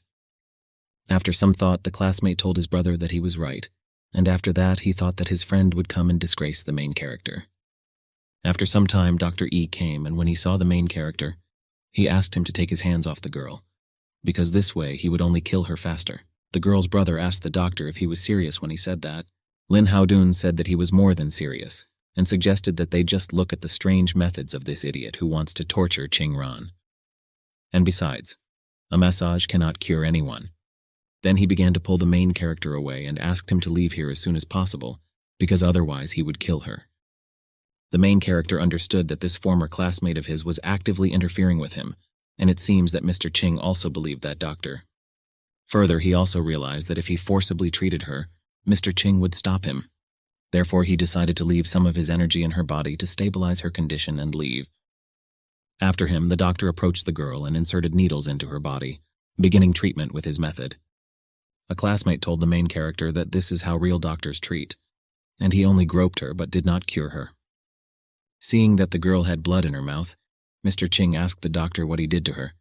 The doctor replied that he himself did not know, because he did ordinary acupuncture. The doctor further said that the main character was to blame for this and that because of him. Her condition worsened. Her blood pressure was too weak, and therefore her body could not be manipulated, and he massaged the Guanyuan point. The main character has questions about who this fake doctor is who is harming her. He also understood that there was still a chance to save her, because his energy could not be used anywhere from her body yet. At this moment, the girl's father, Qing Beifeng, arrived, and he was told the current situation for which the main character was accused. The father asked the main character if he had anything to say. He said that he could save his daughter. The father asked if he even understood what he was saying now. The main character said that he would have done this a long time ago if no one bothered him. The father asked if he thought about the consequences of his words. The main character responded positively and said that he was confident in what he was saying. The father said that since he dared to say it to his face, he would believe him once. The main character said that he had a condition, which was that he would have to pay 20,000 bucks. After all, he will not only resuscitate her, but will also cure her illness forever. The father agreed, thinking that he should believe him. After all, he must cling to every chance to save his daughter's life, and he speaks in a very confident tone. The main character approached the girl and realized that if he had not been disturbed, her condition would not have deteriorated so much. Lin Haodun told the girl's father that that guy didn't understand medicine at all, and that he was just playing tricks on him, and that he couldn't be allowed to escape from here. The girl's father said that his people were everywhere in this building, and if he dared to try to escape, he would be shot immediately. Lin Haodun told him that he was very wise. Meanwhile, after his words about being right, he realized that he wouldn't have to get his hands dirty about this guy, because today he would be finished anyway. An hour and a half later, the main character left the room and informed everyone that he had cured her and that they could now come to her. The father came into his daughter's room, hugged her, and told her that he thought he would never see her again. The father told the main character that he was very grateful to him, and that from that day on he was his debtor. The main character said that everything is fine, and that his daughter is now alive precisely because he believed in him. Lin Haodun told his father that Dr. Ye should also be thanked, because if not for him, the main character would not have been able to cure her. The girl asked her dad not to believe him because he was a deceiver who was not even going to treat her. She also said that if he had not interrupted the main character with his needles, she would not have been hanging on the brink of death. The doctor told her father that this was not on purpose, because he just wanted to help his daughter. The girl's father asked his people to take this doctor out of the city and make sure that he never saw him in this city again. The main character reminded Lin Haodun that it was he who called this doctor, and asked him to tell him for what purpose he brought the swindler here. The girl's brother confirmed his words and said that it was he who called the swindler here because he wanted to kill the girl. One of the guests said that he began to behave suspiciously since he saw Qing Jin, and it was not clear what was on his mind. Another of the guests said that he just wanted to pretend to be rich and influential. Lin Haodun finally realized that these girls changed their shoes at the speed of light. The main character told him that there was no need to do such a stupid act, and advised him not to disgrace himself like that again, otherwise he knows what kind of ending awaits him. Lin Haodun told his father that he really didn't do this on purpose, because he wanted to help his daughter. Moreover, now she is alive, and the disease does not threaten her. The father reminded that all this was not his merit, and if it were not for the main character, he would not have been able to see his daughter alive again. After his words, he hit the guy very hard. The girl's father also told him that if it weren't for his father, he would have killed him. But in the current situation, he must apologize to his daughter and to the main character. He understood that an apology to the main character would mean the complete destruction of his reputation. But realizing the seriousness of the situation, he still did it. And the main character told him that there was nothing wrong with it, and asked him once again not to do such stupid things again. After this, Lin Haodun thought that the main character would compensate him for today's shame tenfold.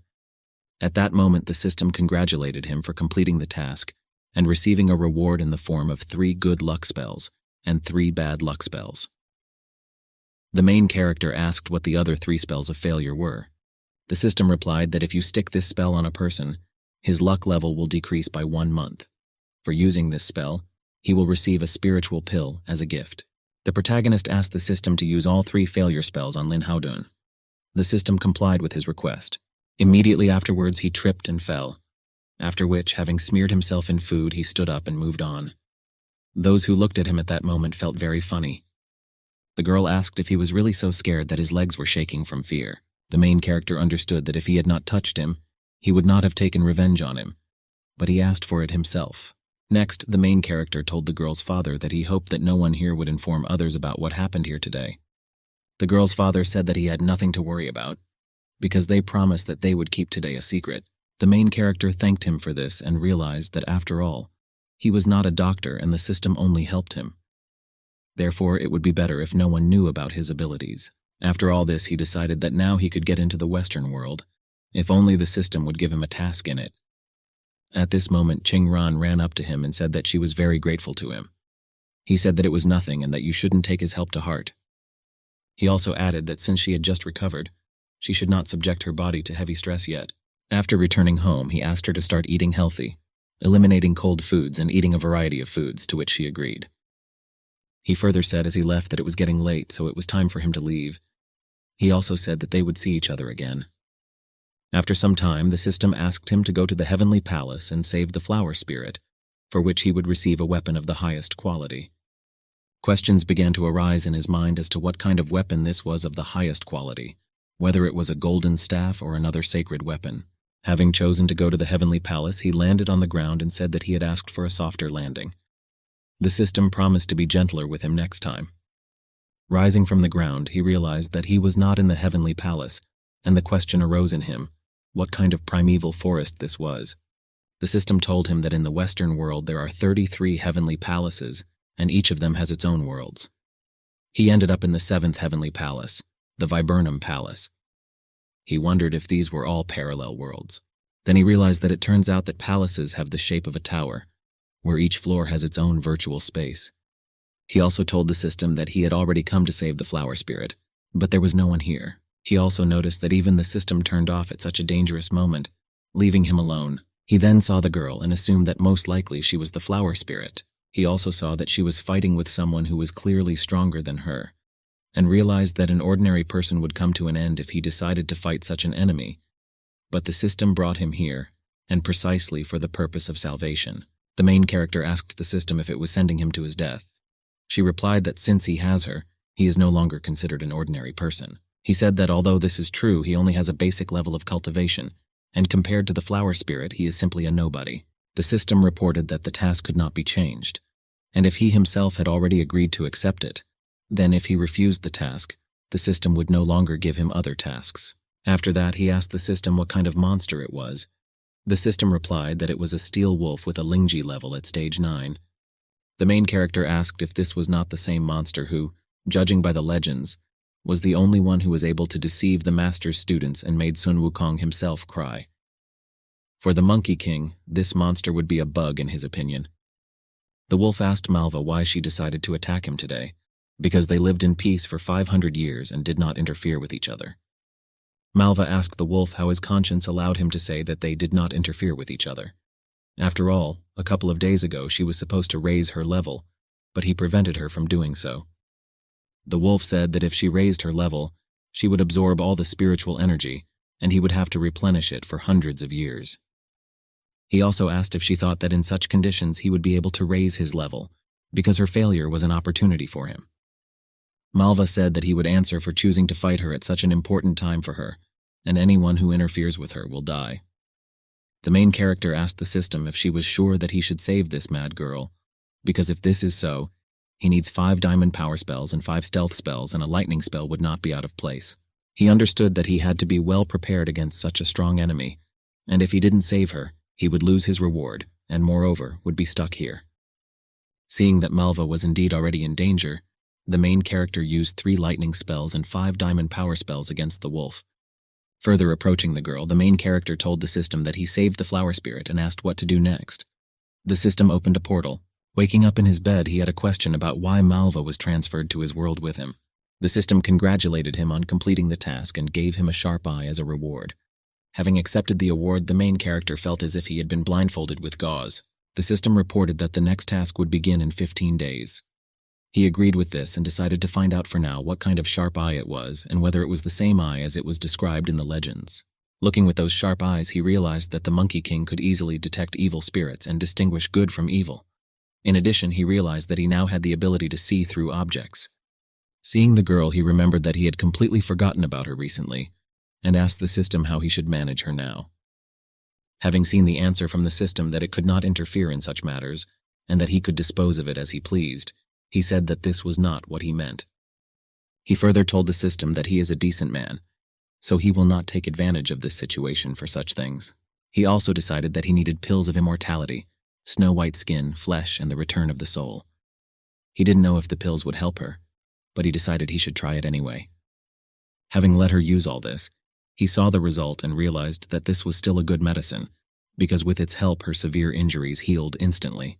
Seeing further that she woke up and decided to kill him, he told her that he cured her and that he was not her enemy, but only the person who gave her medicine and nothing more.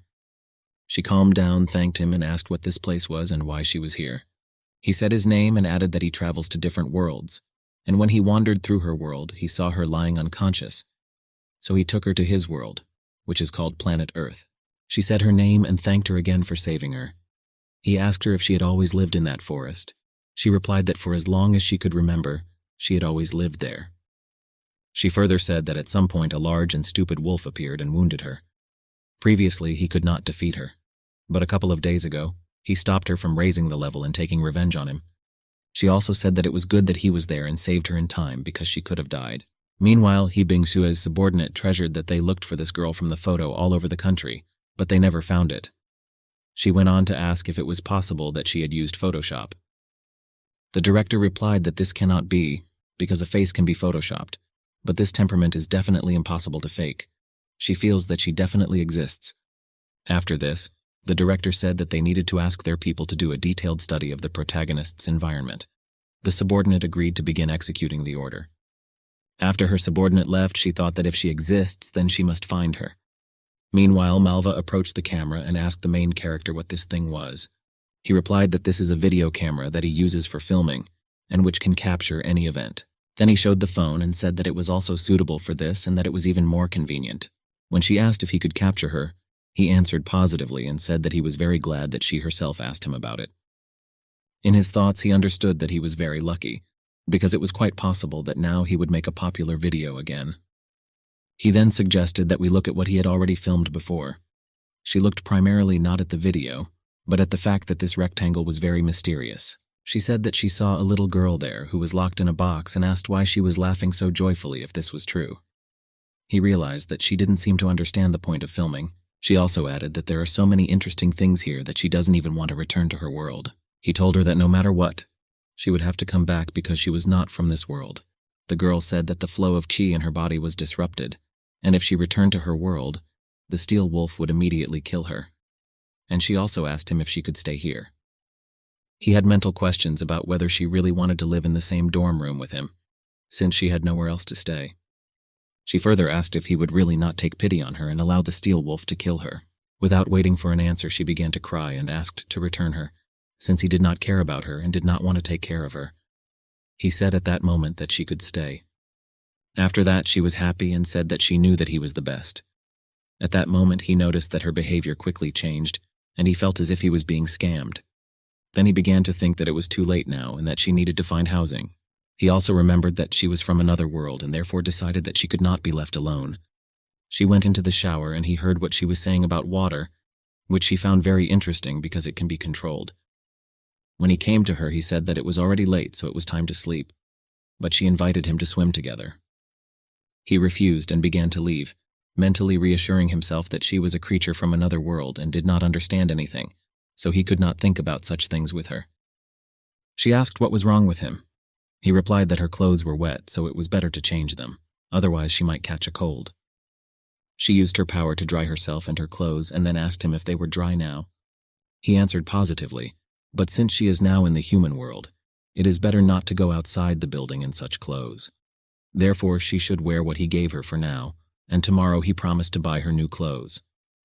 The next day at noon at the Dongfang group meeting, He Bingshui said that next month there would be a press conference for international products, and if they did not release a new product, their shares would fall and investors would leave. One of those present said that they had already researched all the possible recipes for the products on the market, so a new product needed a new recipe. And in 1 month it is impossible to invent a new recipe. After the meeting, she went to Mr. Tan and asked him to use his free time to analyze the composition of one thing she gives him. He asked what it was. She replied that a friend gave her this pill and said that it helps her stay young. He agreed to this.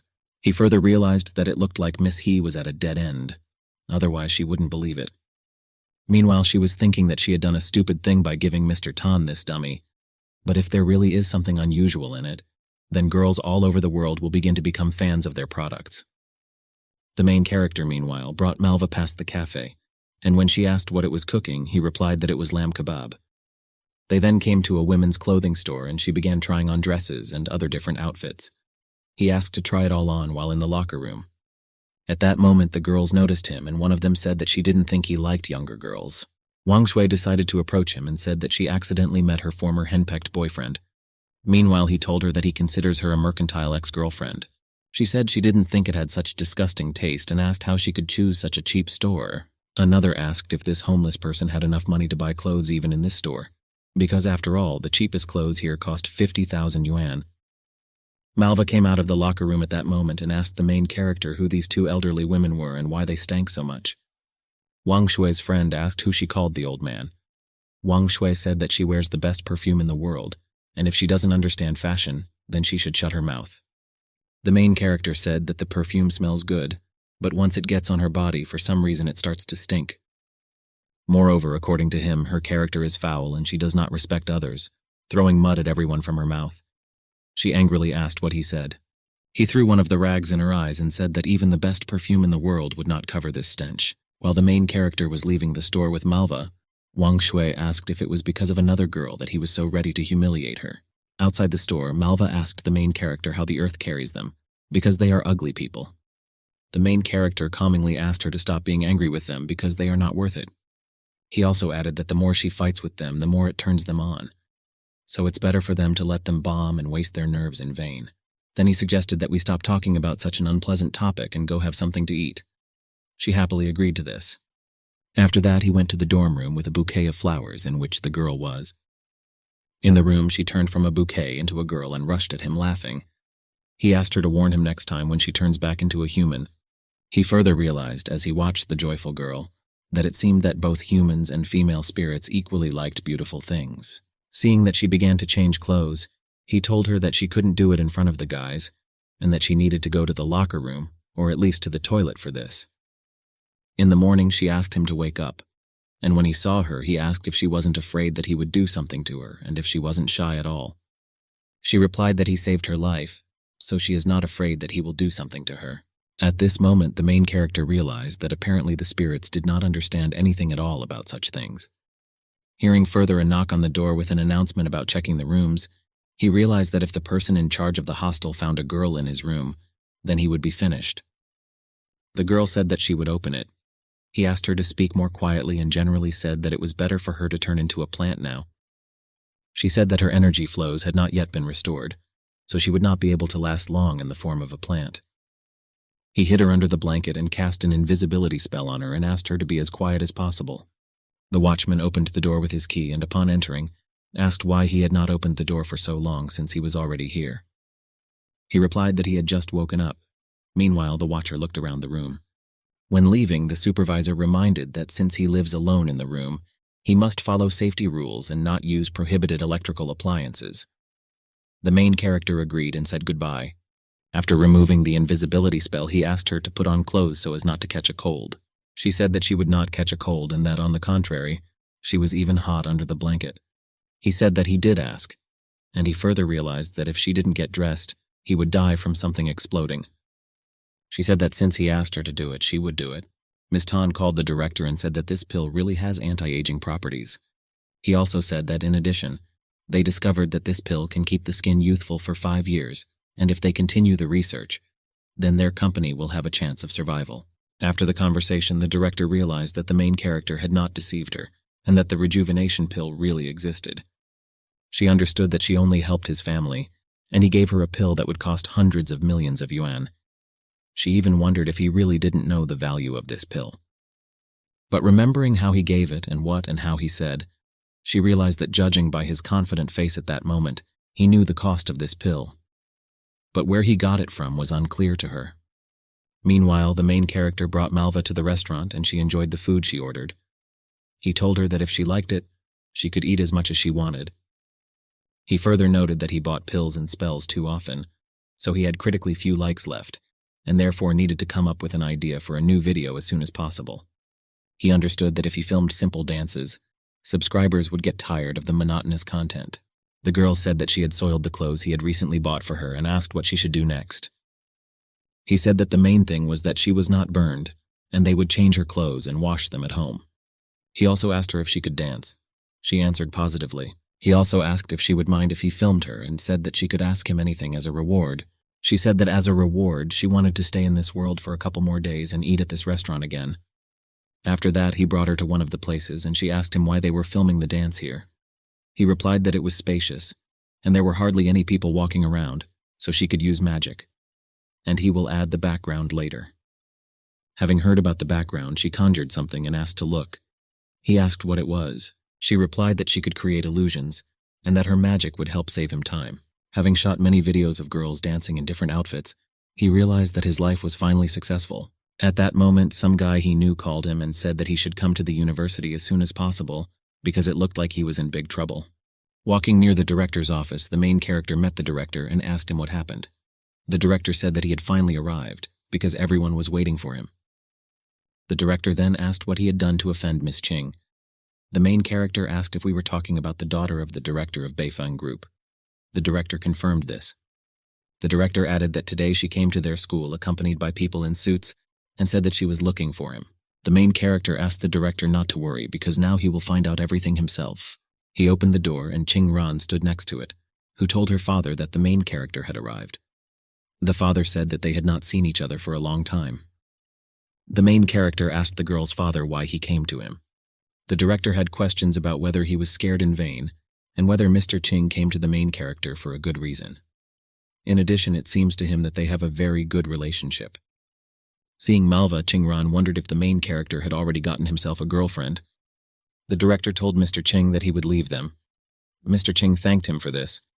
The director realized that it looked like the main character was a very difficult guy, since he was able to start a relationship with a business tycoon, and that it was not for nothing that he was their student. Mr. Ching said that next month is Grandpa Ching Ran's anniversary, and that he will be 90 years old. He also told the main character that he wanted to personally thank him for saving the girl. The main character thanked Mr. Ching for the invitation, and said that he was honored that he personally came for this. He also promised to come. Ching Ran asked the main character if he had any free time now. He answered this question positively and asked her what happened. She replied that a new pastry shop had recently opened nearby, after which she asked if he wanted to go there with her. Malva responded positively, and the main character also responded positively. Ching Ran asked her father if she could go for a walk. The father answered her question positively. In the pastry shop, Malva asked Ching Ran if there was really something on her face, because she noticed that she was looking at her very intently. Ching Ran asked her in response if she was the protagonist's girlfriend. Malva asked how she could understand her question, because she did not understand any meaning in it. At that moment, the main character approached them and asked what they were chatting about. Malva replied that they were talking about his girlfriend. Ching Ran said that it's just that this miss always goes with him, so she thought that they were dating. The main character said that he and she are just friends and they have nothing more. Ching Ran thought that it was good since they were just friends, because in this case she still had a chance. Malva said that he saved her life, which is why he became her best friend. Ching Ran said that he also saved her life. She had been seriously ill since childhood, and if it weren't for him, she would have died already. The main character could not even imagine that girls from different worlds would be able to find a common language so quickly, and that it would be so interesting to watch them. Seeing the call from He Bing Shui, he accepted it and walked away from the girls. She asked him if he had free time the day after tomorrow. He answered positively. She said that in that case, they would see each other at Dongfeng Group. While she was still on the call, he asked her if she could help him with anything else. She asked him what exactly he needed help with. He asked if she knew any realtors. He also said that he wanted to buy a couple of fairly large apartments, one not far from the center so that he could spend time there with his parents, and another one further away for him alone. He further added that he will soon graduate from university, so he needs to move out of the hostel. In addition, his parents' house is too far away and he wants to provide them with better living conditions. She replied that she would help him find apartments without any problems, but she was wondering where he got the money for 2 houses. He replied that his videos spread very well, so he received money from them. She said she would help him find housing. After all, he helped her a lot by giving her that pill. He thanked her. She also asked him about that girl, if she still wanted to see her. He replied that there were things going on in her family, so she went to her homeland, and he hasn't contacted her for too long. She asked to be sure to invite her to her if he suddenly contacted her. After all, she still wants to see this unreal beauty with her own eyes. He said that he would try to do it, and thought that he would have a hard time if the queen ended up in this world.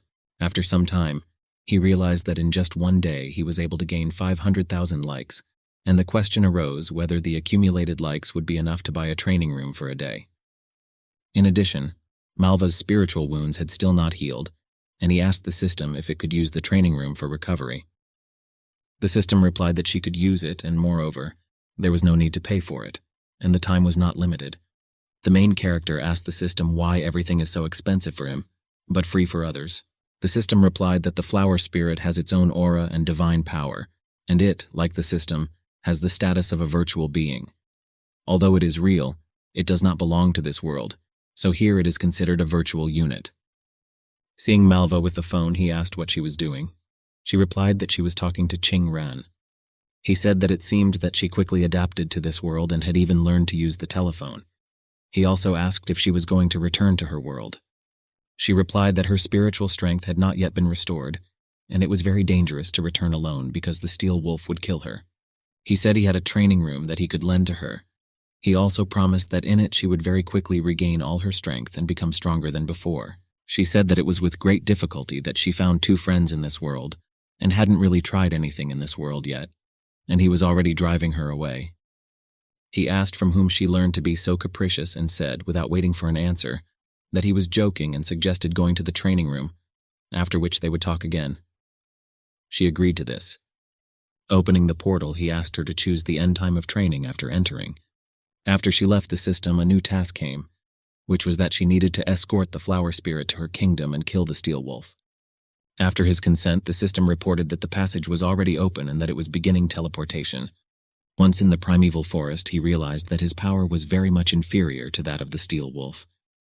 He also understood that he needed to use the spells with pills received from the system, as well as his ingenuity. He used a magic cloud and assumed that if he needed to be killed, then a direct collision with him would make no sense. He also understood that if he was careless, the wolf would kill him with one left hand. The wolf told the main character that he already understood that he dared to return. If it weren't for his attack from behind, he would have chopped both him and Malva into pieces long ago. The main character asked the system if it was sure that its task was feasible, otherwise it seemed to him that it wanted to kill him. The system replied that it had only published the task, and he was already deciding how to kill the enemy. The main character asked if there was any benefit in her words. The main character realized that he would have to act on his own, and the first thing he did was use heavenly lightning against the wolf. And the wolf responded by using the dragon's fiery breath, presumably aimed at the main character. The main character asked the steel wolf to at least look at the target before hitting. The wolf asked who he despised, but at some point he flew into the air and did not understand why. The main character asked the stupid wolf who he was looking for. This technique is the main character's signature, which consists in angering the opponent in order to weaken his defense. The wolf asked if he really dared to deceive him, because after that he would definitely destroy him.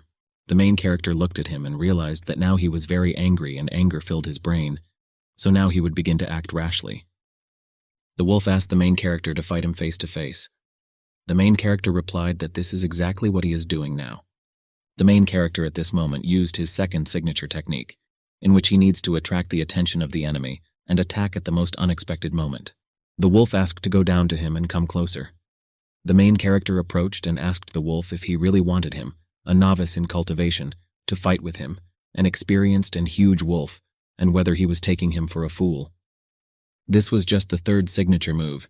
in which you need to anger the enemy with conversations. Next, the main character told the wolf that he was completely neglected and that only the grave would correct him, so he would have to go to the next world.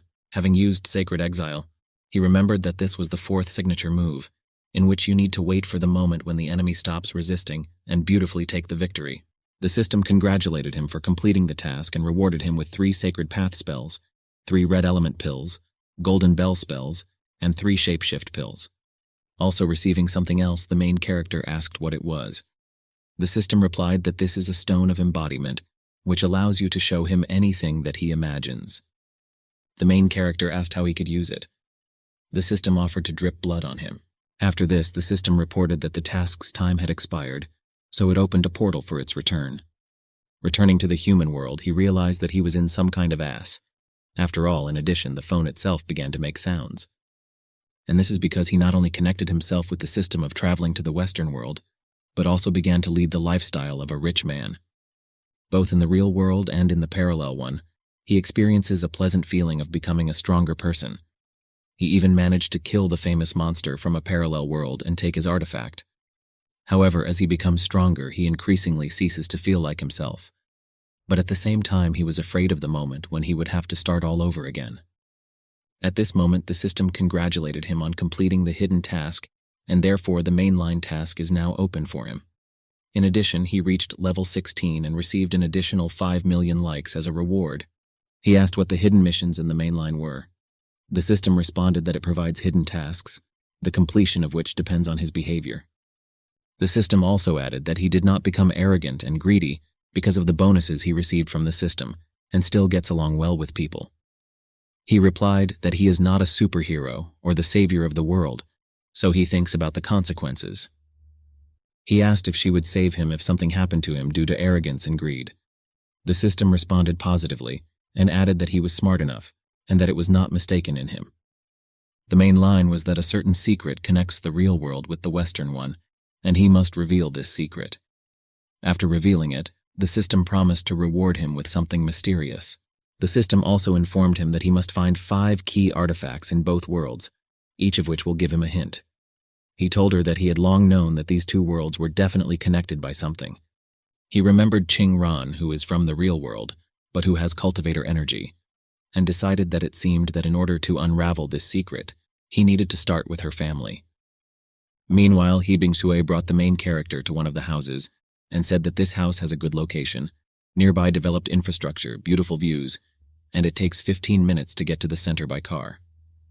She further added that in general this is a good apartment and she advises him to take it. He thanked her for her help. On the way from home, she asked him where he got the youth preservation pill. He replied that he had recently returned home and on the way bought medicine for his father from an old man, and this old man gave him this pill just like that. He further decided that he must find the right moment to tell her everything and dispel all her doubts, while the main character left to park the car after dropping off Miss He. A man approached her and asked if she was still sad because she couldn't come up with a new product for the company. He reminded her that he had already said that if she became his, he would give her 1 recipe. She hit him and asked him to leave her. He replied that she was a very obstinate lady and asked if she knew how dire the situation was now for her company. He continued to touch her with his hands and said that he would take good care of her if she did not reject him. The main character grabbed his hand and asked him to remove his dirty claws. He asked the main character to let go of his hand. After the main character threw him away, the man decided to strike him back and said that in his entire life no one had ever dared to treat him so rudely.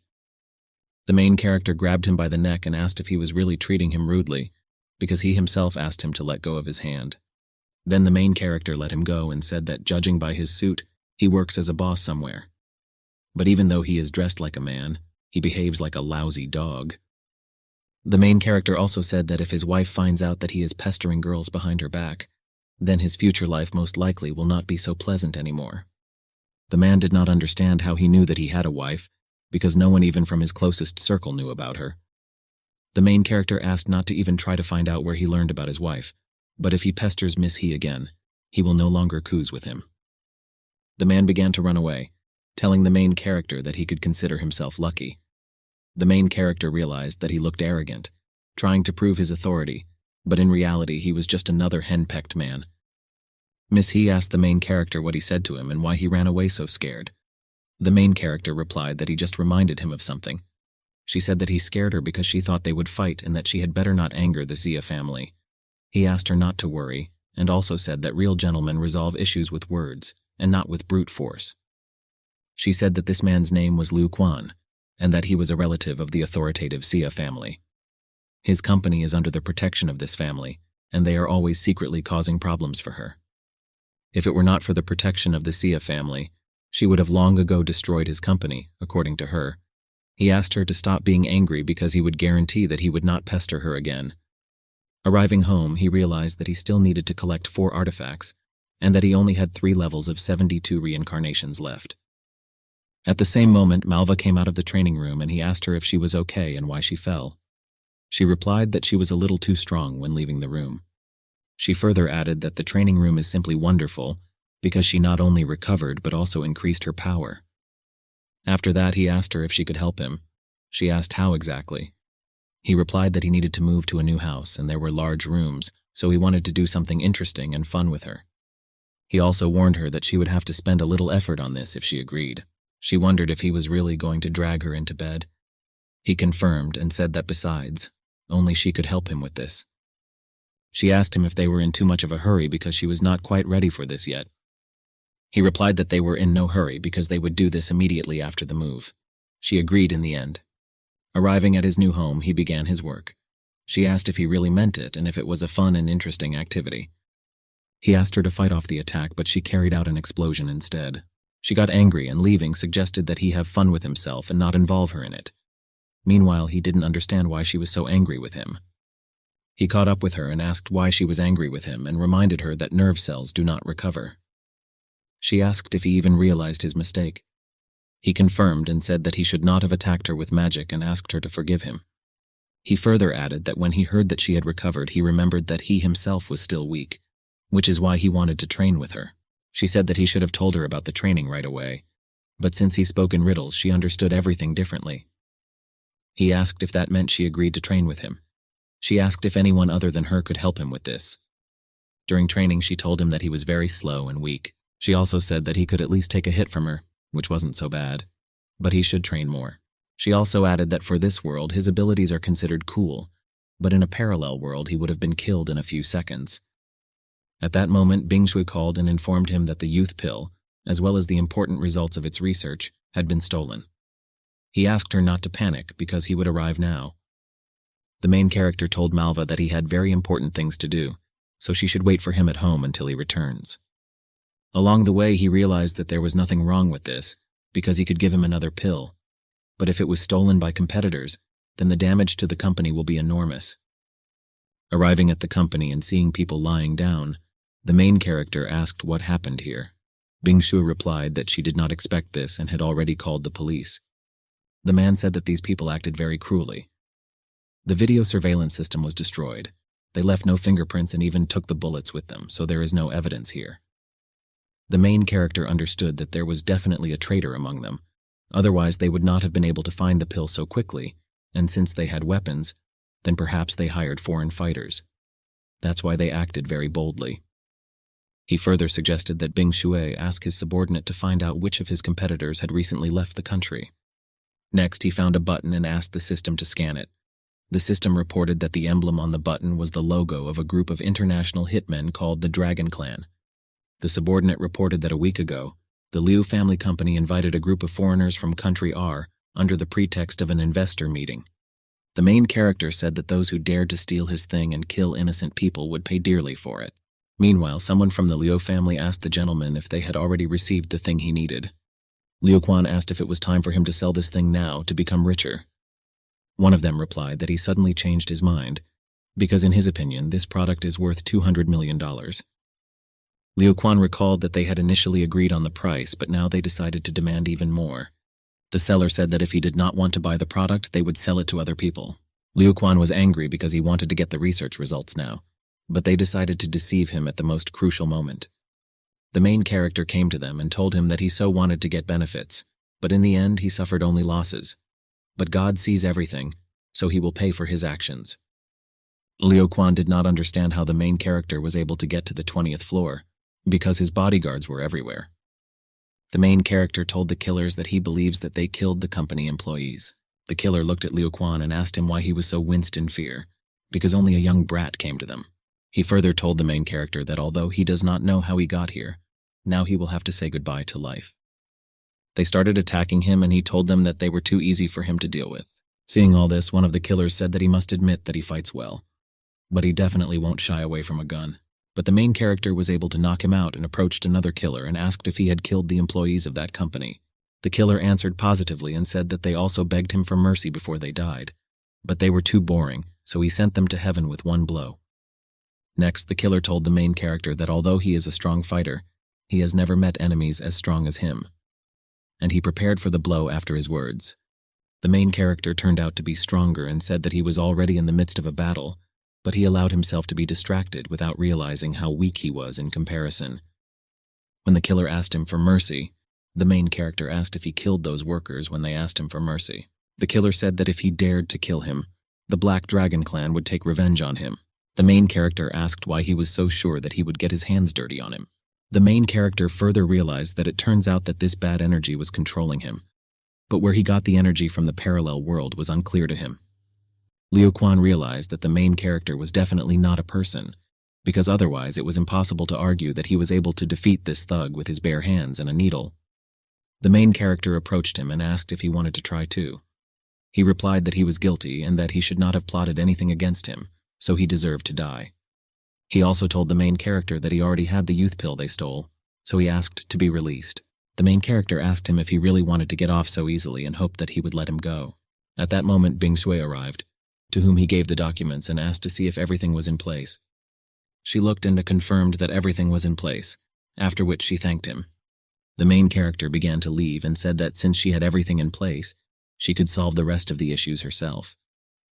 While already at home, the main character continued to have questions about where an ordinary person got ominous energy from a parallel world, and besides, he remembered that Qingran also has the energy of another world.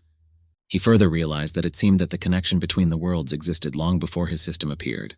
At that moment, the system informed him that within 3 days he must find an artifact of the Shadow Star's charm, after finding which he will receive a new task. The system also warned that he must remember that he has 3 days to complete this task, and that if the task is not completed, the system will write off half of the likes from his account. He said that this was too much because she only showed him the outline of this necklace, and 3 days is too little, because he does not know where to go in search of this Shadow Star necklace. Malva heard and did not understand what was happening to the main character today, because since yesterday evening he had been kind of angry, and now he had also started talking to someone. Then she decided it was better to wait until his mood improved and ask later. After 2 days, she approached him and informed him that Qingran had invited them to visit her. She also said that today a pleasant event might happen at a party that he was not expecting. He agreed. While visiting, he asked Qingran if everything was fine with her health. She replied that thanks to him, she no longer had any symptoms. The main character noticed that after healing, the energy in her body began to flow like a stormy stream. He realized that before her energy seemed to be locked by some kind of lock. The system added that her energy flow was completely renewed due to her recovery. Another strange thing was that the other family members had no traces of spiritual energies. Just as he began to suspect that she was a demi-deity, she informed him that they would be going to her room for tea a little later, and that she wanted to show him something. Arriving a little later in the room, Malva said that it was beautiful. Qingran told her that she was exaggerating it. The main character said that he thinks that he, being a guy, should not interfere with the privacy of his best friends. But Qingran insisted on his entry. Sitting at the table, the main character remembered that he would soon run out of time to complete the task, but he never found a single clue. At this moment, Qingran told him that she heard from Malva that he was looking for the Shadow Star charm necklace. The main character confirmed this and said that he never found any information about him. She said that she just had this very necklace that he was looking for. When he saw the necklace, he realized that it was very similar to the image that the system showed him. But he couldn't understand where she got this artifact from. He asked the system to check it, and the system reported that this was it, and that it eliminates any dark energy and has powerful healing properties that heal any wounds.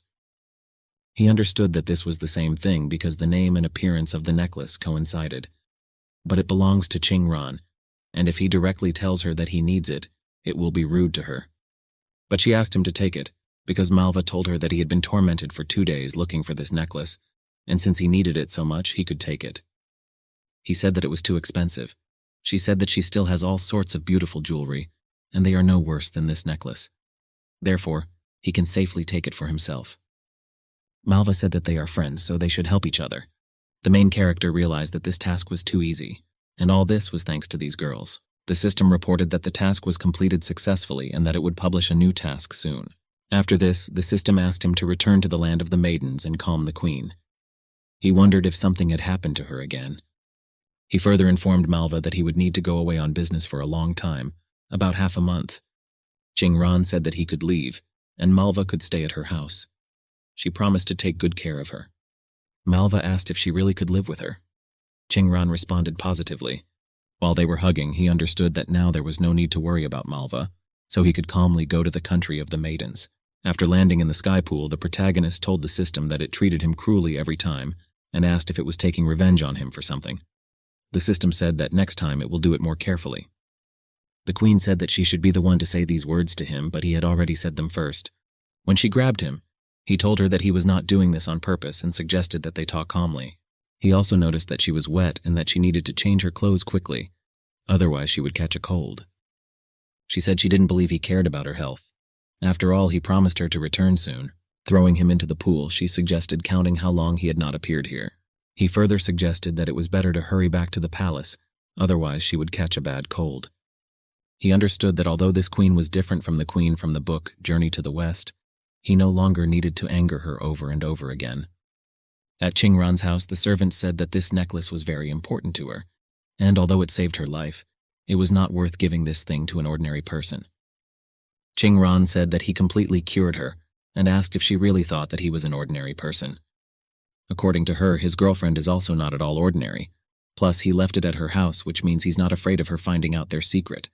She said that she thought that he also knew that there was a lot of spiritual energy in her body. She also added that Dad had spent too much effort over the years to find Mom. He did everything in his power, but it did not yield results. The servant asked if she wanted to say that the main character can go to a parallel world, and whether this means that he has the opportunity to find his mistress. She replied that this could very well be the case. Meanwhile, the queen told the main character that a couple of days ago, the inhabitants of the country who drank water from the mother lake began to feel fever and pain in their muscles. Doctors tried all sorts of medications, but this only alleviated the symptoms. Then she sent people to the mother lake, but it turned out that it dried up overnight and no one could find out the reason. The main character asked her not to worry because she has him. He also promised her to make every effort to solve this problem. Next, he asked the system to help him investigate the cause of the drying up of the mother lake and provide a ready-made solution to the problem. The system reported that the reason was that someone poured umu poison into the river. In order to return the water to the lake, you need to head to Mount Dulin and find the spiritual mountain flower. The system further added that if he gives her 2 million likes, she will immediately deliver him this flower. He considered this a robbery, but the system reported that the mountain topography creates many dangers and that the flower is guarded by monsters. The main character told the queen that tomorrow he needs to go to Dulin Mountain. She asked if he knew what this place was. She further said that few people return from there alive, so no one even dares to approach this mountain. The main character said that to solve the problem with the lake, he must go there and promise to return from there safe and sound. She said she would go with him. He insisted on going there alone and reminded her that she was a queen and asked what the people should do if something happened to her. She replied that that was why she had to go with him, because she was a queen and had to do it for the sake of her people. She asked not to dissuade her from this. Moreover, if something happens to him, then she will feel guilty about it, according to her. He agreed to go with her and said that after all, she also has magic, and it would be easier for the two of them. They came to the mountain, and the system reported that the flower was in the cave, and also warned again about the danger. They went inside, and he told her that it was very dangerous here, so she should stay behind him because he would protect her. He also asked them not to forget to look behind them, but then they saw that there were a lot of pestering creatures even at the top. She said that she could handle them all and suggested moving on. He eventually realized that he promised to protect her and screwed up so quickly. Seeing the flower, the main character realized that this was the same flower that the system was talking about, and it also warned that it would not be so easy to get it. Seeing the beast, the queen said that it was because of him that no one returned from here alive. The monster asked them not to even dream of obtaining a spiritual flower. The main character asked why fight right away because they could agree. The queen said that this beast is huge and fast, so it can easily kill them. The main character said that they were unlikely to be able to escape, so he would test his recent achievements in cultivation. Seeing that the main character did not succeed, the queen took out something and said that in her hands was the amulet of the country of maidens. But seeing that this did not give any result, the main character decided to use the stone of incarnation, transforming his weapon into a shadow wolf spear. The protagonist said that they must get to his heart in order to deliver a fatal blow. The queen asked where the heart could be in such a huge body. The monster said that even if he found his weak point, he still would not defeat him. Using his golden pupil, the main character asked the queen to lift the barrier for a while, because he wants to use his spiritual power. She agreed to this. After some time of battle, the main character killed the monster and was still able to get to the flower. Next, she approached him and said that she didn't think he could fight so well. He told her that she was overpraising him, because he was able to kill the monster only because they worked together, and now, according to him, they can save the country of maidens. After that, something moved him somewhere, and when he woke up, he saw that he was tied up, and the very first thought he had was about Egyptian power. He also had a question. Could it really be a Scorpio? The system reported that his guess was correct. He asked what other guess was, and asked him to help him get out of here. The system reported that the girl's magical power is very powerful, so it does not advise resisting it. He told the system that he knows this, and that's why he asks it to help him. The girl approached him and said that, judging by his reaction, he already knew her. He told her that she was beautiful, like a goddess, and that she could not be ignored. Meanwhile, he felt a strong, evil aura. Having discovered that at such a critical moment the system abandoned him again, he decided to act on his own, and hoped that he would be able to escape from such a powerful sorceress. He also understood that if she caught him again, he would die a more painful death. He decided that since he could not fight her, he would have to use soft power. He further remembered that the legend said that the Scorpion Queen dragged the Tang monk into Pipa's cave to do indecent things with him, but now she dragged him here. He also thought that although he is not in the real legend, and she is not the same Scorpion Queen from history, but judging by her actions, he really will have to do something with her. She said that she really wanted to spend this wonderful night and asked to make it hers. He mentally understood that he was not a Tang monk, and since he was still young, he had not done so much yet. After some thought, he asked to wait and said that they didn't know each other yet, and suggested that they first get to know each other better. After all, it's still not decent to sleep with strangers. She asked him if he really meant to say that he wanted to sleep with her only after the wedding.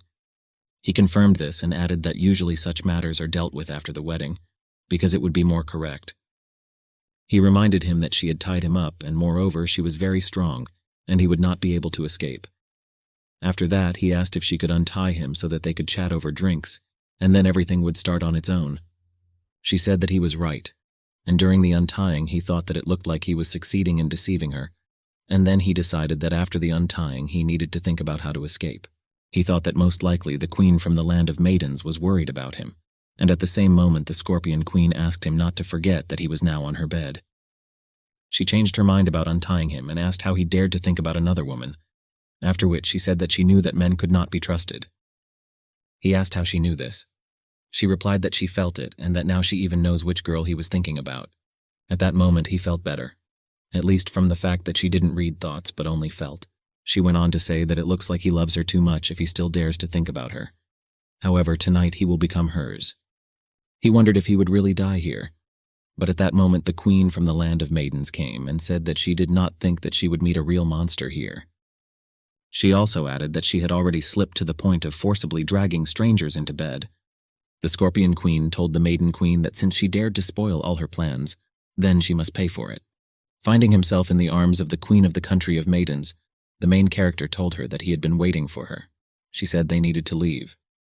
The Scorpion Queen did not want to let them leave, and while they were running away she attacked them in every possible way.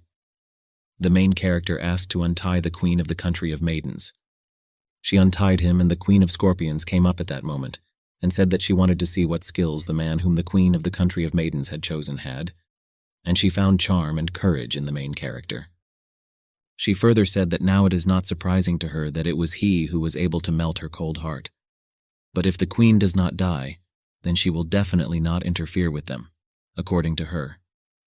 She surrounded them with her scorpions, and the queen of the land of maidens asked him to be careful because they are very poisonous. At some point, she fell to the ground, and he decided to fall after her and check what happened. He saw the wound and began to get up. The scorpion queen advised him not to resist, and it was better to give up because this poison could kill even a horse. She also added that even if she has a hardened steel body, she will still feel hellish pain.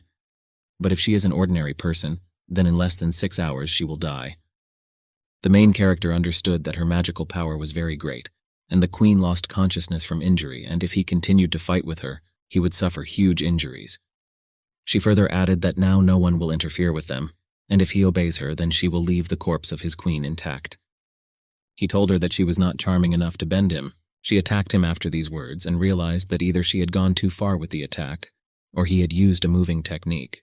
Then she leaned more towards the option that he deliberately angered her so that she would attack him, and seizing the right moment ran away. The main character understood that it was dangerous, but he had to take the risk because he did not think that he would be able to deceive her.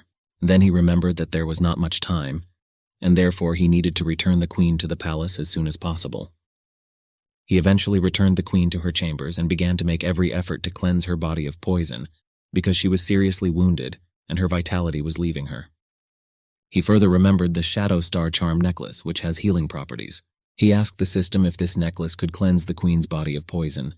The system replied that it could, and that it was enough to just put it around the queen's neck. However, it is important for completing the task and will only work one time.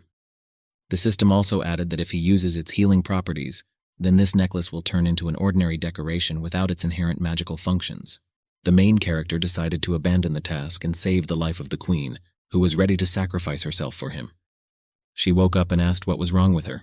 He replied that they were able to escape from that cave, and that he had already cleansed her body of the poison, so she needed to rest. She said that the venom of the Scorpion Queen is very persistent, and she is very interested in how he removed it. He replied that for him it was nothing. She asked how their battle in the cave ended.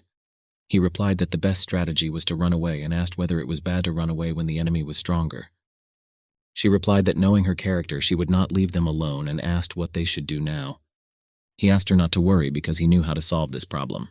He also added that he has an idea on how to completely destroy it.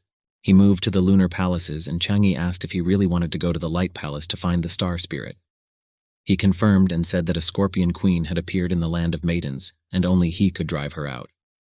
He added that he just didn't know if he could find it and thought that in the legend, the Monkey King found the star spirit only after receiving instructions from Guanyin Bodhisattva. She told him that she would like to take him to the Bright Palace, but she was not allowed to leave this place and also said that there were guards everywhere around the lunar palaces, and an alarm would sound if no one remained here. He asked her not to worry about it because he had one idea. After that, he changed the appearance of a rabbit to her appearance and said that if someone replaces her, then the lunar palaces will not be empty. He went on to say that before they returned, her animal would have to spend a little time in her form.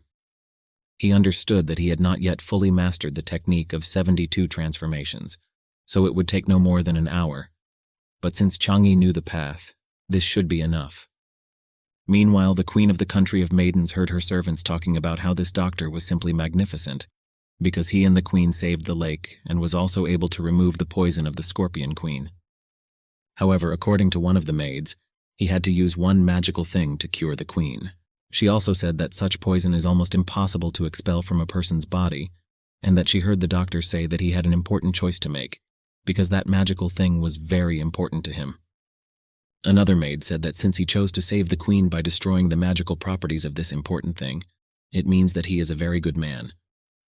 Chang'e brought the main character to the Bright Palace, and he said in front of the gate that he was the minister of the country of maidens, and that recently they were attacked by the Scorpion Queen, dragging Pipa into the cave and asked for help in protecting the people of the country of maidens. He also added that his queen told him that he could help them get rid of the Scorpion Queen, so he came to them with this request. The Bodhisattva told the main character that since he asked him, he would go with him to destroy the Scorpion Queen.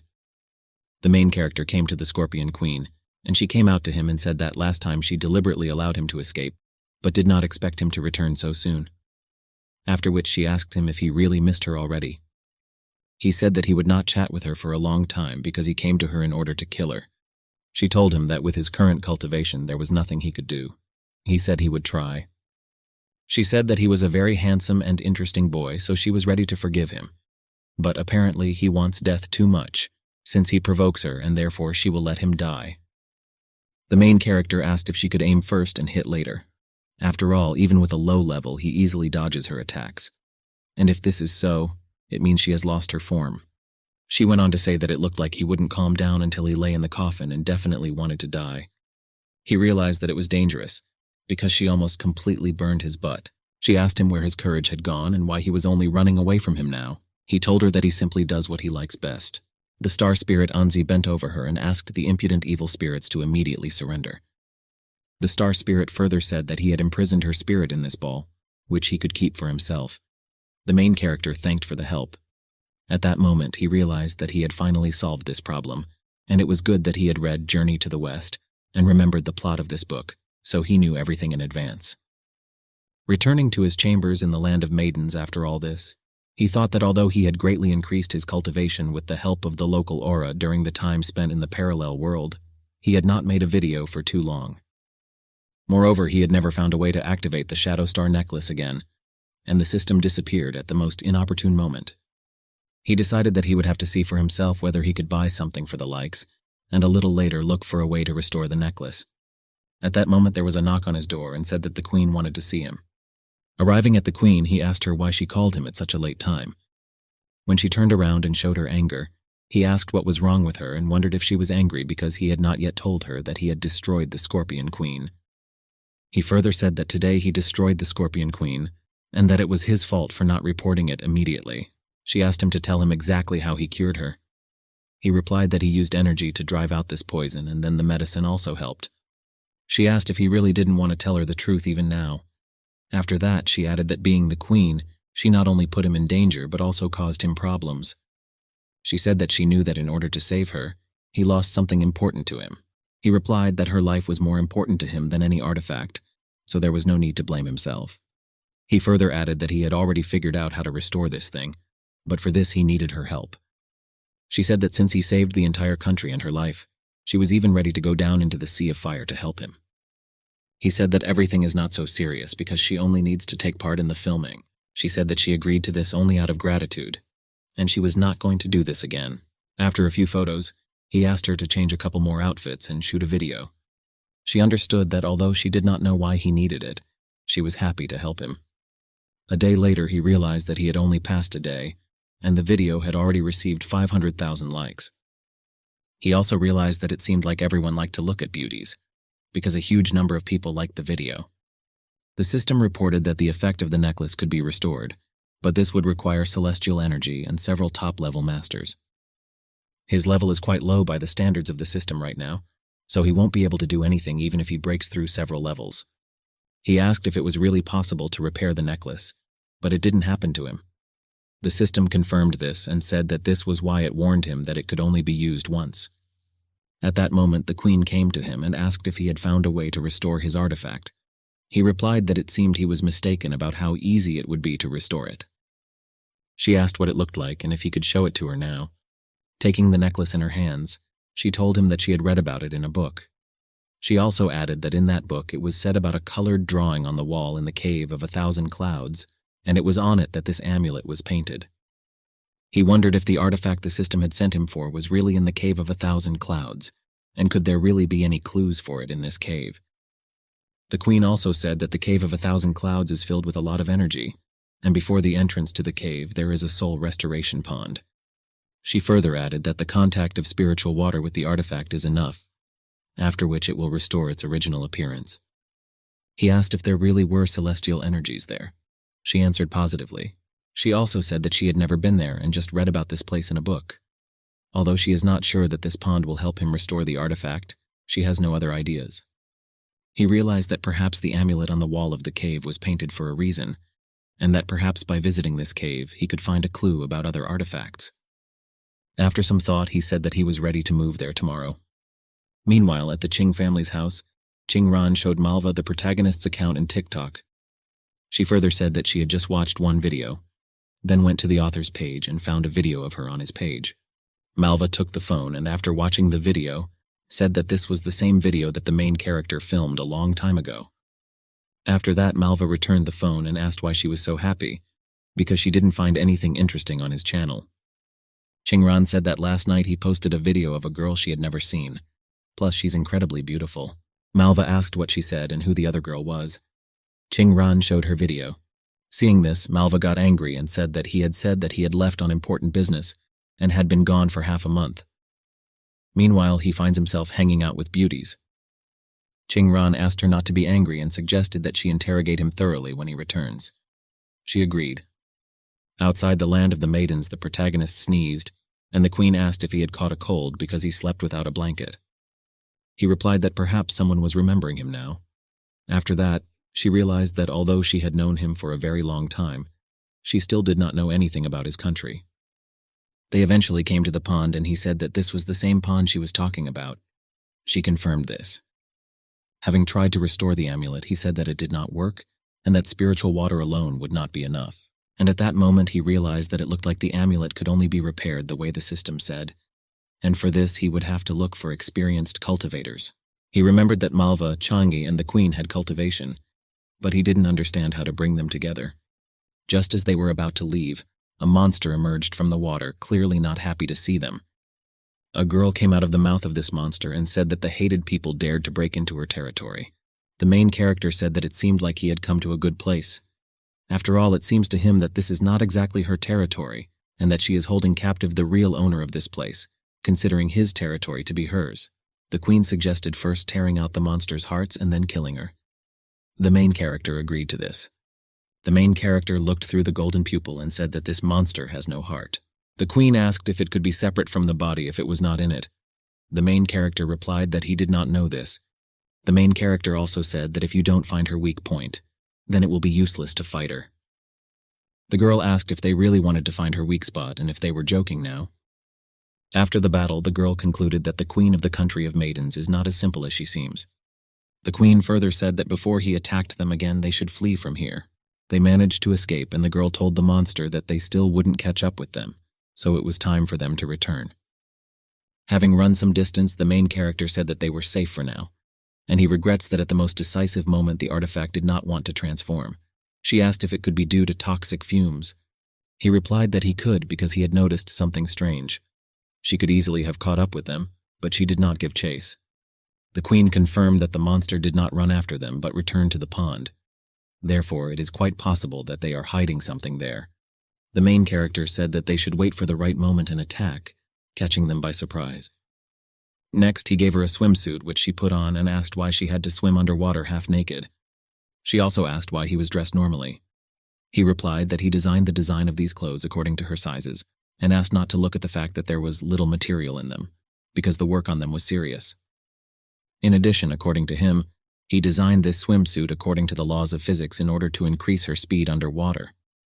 Therefore, this swimsuit is the best option for him now. She said he could think that by agreeing to the swimsuit, she was thanking him for saving her life. Next, she found the main character's camera in the bushes and asked him what he was doing here. The main character said that he had already forgotten that he had lost it. She asked him if he specially made such a swimsuit for her in order to secretly film her. He answered in the negative. She beat him a little, and he began to ask for forgiveness and promised not to do it again. As he plunged under the water, he noticed something and concluded that everything was exactly as he thought. They emerged in a cave, and the main character finally saw what this place looks like. Approaching some steps, the queen saw something at the top and said that it seemed that this was exactly the thing that the three-headed snake was protecting. The main character asked if this vile mistress of the three-headed monster was holding the little girl captive. The queen asked the girl what she was doing alone in such a strange place. The owner of the three-headed snake told them that they were great for finding this place. She further added that if she had known that they were so stubborn, she would have killed them immediately. After some time of fighting, the queen approached the main character and asked if he was okay. He replied that he was intact. The snake asked the main character if he really wanted to steal her treasure. The main character asked who told her that he wanted to steal it, because it is much easier to ask her little sister to just give it to him. The snake suggested that the girl try because she wanted to see if she had the courage to give up the treasure. She brought a three-headed serpent and said that now her life is in her own hands. If she gives the ball to people, she herself will die. And if, according to her, she does not want to die, then she must give it to her now. After all, then she will think about whether she should be spared. The queen said that the owner of the three-headed snake, in her opinion, is very vile. The main character asked the queen not to worry, because he believes that the girl will definitely make the right choice. The girl said that she is very afraid of death, but she understands that she will die in any case, so she wants her death to at least not be meaningless. As a result, they managed to kill the owner of the three-headed snake and survive. The main character told the girl that, in his opinion, this thing that the owner of the three-headed snake had was important for her, so he returned it to her. Having received the ball, the girl activated it and turned into the guardian of the Cave of 1,000 Clouds, Hua Yin. She then suggested that they all go outside and talk outside. On the ground, she told them that she was guarding the Cave of 1,000 Clouds and was waiting for the owner of the red cloud to appear. According to her, anyone who dispels the spell of the red cloud could become the owner. One day, a three-headed snake rushed into her, but his mistress could not dispel the spell of the red cloud. She became angry and placed a curse on her and also ordered her to guard her life crystal. The main character said that judging by the stories, she is too cruel and asked how she thought of giving her heart to the person she had locked up in captivity. Guardian Hua Yin replied that she forced her to put her energy into her crystal, which made her stronger. The main character remembered the system's task to search for 5 artifacts in reality and in a parallel world, and he suggested that the red cloud could be just one of them. The guard asked if they were looking for a spiritual artifact here since they came here. The queen replied that it seemed so. The main character did not expect that, acting almost blindly, he would be able to obtain as many as 3 artifacts. The guard said that in that case they could go with her. However, whether they will be able to pick it up or not depends only on their skills. 1,100. They approached a door, and the main character realized that it looked like this place was very dangerous. After passing through the door, the guard said that in order to get to the red cloud, they need to go through traps. The main character said that they would take a risk and went. The guard only wished them good luck. At some point along the way, they encountered a huge stone moving straight towards them. Seeing it, the main character realized that it was as dangerous here, just like in the Indiana Jones movie. The queen decided to destroy it, but at some point she realized that this stone was similar to the stone of a sleeping tiger, which was not so easy to destroy. The queen could not destroy it and said that it was getting closer and closer, and they had nowhere to hide. The main character said that he had an idea. After that, he moved on to action and said that since this stone cannot be broken, then it is possible to throw it up. After successfully throwing the stone, the queen praised him, and he said that he simply used his knowledge of physics and offered to continue on his way. Seeing what looked like a red cloud ahead, the main character said that if he was not mistaken, then after going through the tests, he would be able to pass through its protective barrier. The queen said that it seemed that there was something written on the stone that she saw, and it was written there that the deity of the red cloud left here a relic that the Chosen One could receive, and the Chosen One is the one who has passed the tests. Next, the main character said that it seems that now he will have to explore this panel. After all, most likely he needs to step on squares that will be highlighted, and if he makes a mistake, he will be fried by fire. Having stepped on 4 squares, the 5th one lit up and he wondered if everything could really be so immoral. At that moment, the queen helped him, and in the meantime he was ready to say goodbye to his happiness. Then they pressed all the illuminated squares, and at one point the queen asked not to misunderstand this. After all, this is just to pass the test. The main character asked if this test really needed a lot of people. She replied that they had already passed it since the barrier had disappeared. Taking the relic in his hands, the main character felt a huge surge of strength. Then enemies began to crawl towards him, and he remembered that he had just wanted to test this sword. During the battle, the main character realized that the red cloud has 2 forms. The first form is called the red hilt, which is more accurate and faster, but also more vulnerable. In addition, it accumulates energy with each blow. After defeating the stone warriors, he realized that they were too weak. But a little later, he felt an earthquake. Seeing a stronger enemy, he decided to use another form in the form of a cloud axe. Having defeated this enemy, the main character realized that having taken possession of this sacred weapon, he now no longer needed to use the Stone of Incarnation in battle. He was only sorry that his level was still too low, and that he could not fully demonstrate the power of this weapon. The queen said that since they passed the tests, and he received the weapon, then they could return to the country of the maidens. Seeing that they returned safely without a single scratch, the guard praised them. The main character also said that he needed to gather several cultivation masters to restore the Shadow Star charm necklace, and he asked the guard if she could help him, being a very strong master. She replied that since she was very grateful to him, of course she would help him. Already in the courtyard, he remembered that Chang'e cannot leave his palace yet, Now he has a queen, Malva and Hua Yin, but it turns out that he is missing one person. The queen approached him and asked if he was still thinking about restoring the amulet. After that, she also added that everything was ready in the spiritual pond. All that remained was to gather people. He answered positively and said that he did not know where he could find a strong master. The queen suggested that he try to find people with a basic level who could contribute their strength while restoring the amulet. The main character hugged the queen and said that she was his savior. After all, it was thanks to her that he remembered Qing Ran, who has the energy of a cultivator. He further said that he would now quickly return to his world for her. She asked to go with him because she just doesn't have anything to do right now. They crossed over to the human world together, and while he was dialing the number, the queen asked whose portrait it was with a familiar face. He asked her if she knew about Qing Ran. She answered in the negative and added that she had never heard this name.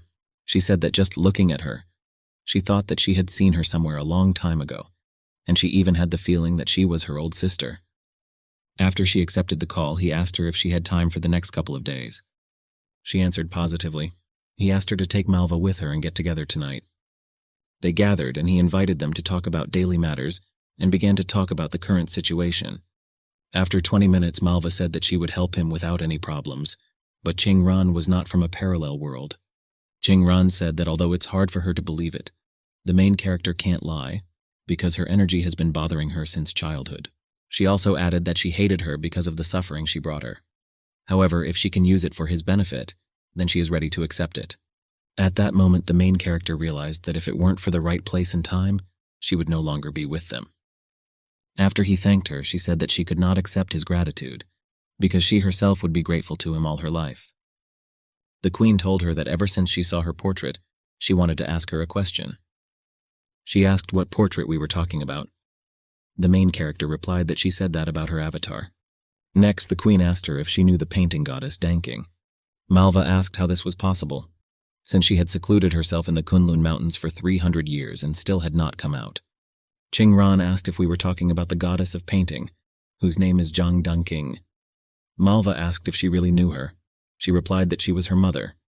This did not seem very surprising to the main character, because the system said that their worlds were connected. The queen asked if, in this case, she could tell where her mother was now because she was her old friend. Qing Ran asked if this question could be answered another day, because now they need to help the main character as quickly as possible. The protagonist told the queen that perhaps Qing Ran didn't want to mention her family history, so it was better not to interrogate her now. The queen agreed. The queen realized that everything happened as she thought, because two strangers cannot be so similar. Next, the main character asked Malva whether her body had recovered to this point. Malva answered his question positively and said that she was completely fine. The main character asked Qing Ran to immediately tell him if she felt uncomfortable. She agreed. The main character then activated the portal and said that they would now go to that world. In the parallel world, at the exit, they were so high that they immediately began to fly towards the ground. The queen, with the help of her power, softened the landing of herself and the main character, after which she told him that everything had already passed. Next, they saw Malva using her levitation to save Qing Ran. Malva went on to say that she thought they didn't pay for the coffee, but they really didn't pay for it, and the waiter approached the table and wondered where his money was, but they did not return and pay but decided to go to the lake. At some point, Qing Ran approached something that interested her and was surprised, saying that this was the first time she had seen such large spiritual stems. Malva said that it is better not to touch them, because they are dragon droppings which serve as fertilizer for the spiritual stem. Arriving at the lake, the main character announced that they had returned. The guard said that she was ready to start at any time. The main character asked if it was her fault that the water in the lake became very clean. She confirmed and said that her responsibility was to protect this place. Next, he introduced her to his friends, namely Malva and Qing Ran. The guard said that her name was Hua Yin and that she protects this lake. Malva asked Qing Ran if she could release the energy. Qing Ran said that she seemed to have used it all up last time at the cafe. Malva said that she can feel her energy flowing, so she can try concentrating on her hand as she does. She started trying. Malva asked her to do it a little slower and be more attentive. She made a pillar of energy and asked after that if she had done everything right. The main character asked to do it next time with at least 2 times less power than now. They moved further to the center of the lake and began what they had agreed on before. After they succeeded, they moved back and the main character thanked them all for their help. The main character told Qingran that she used too much energy, so he took her home. The queen told her that in a couple of days there would be a meat-empty festival in the land of the maidens, and asked if she would like to stay here and spend time with them. She also added that this is their most important holiday, which is celebrated by all their people. The guard said that she had heard a lot about the meat-empty festival and asked if she could go with them. The queen responded positively. The main character, meanwhile, hoped that in the land of maidens they would definitely not encounter danger. After some thought, he said that since the queen was inviting, they would stay a couple more days in the land of the maidens. After some time, the main character thought that at first he was worried about Malva in his world, then about Qingran in the parallel one. But their ability to adapt to new conditions exceeded all his expectations.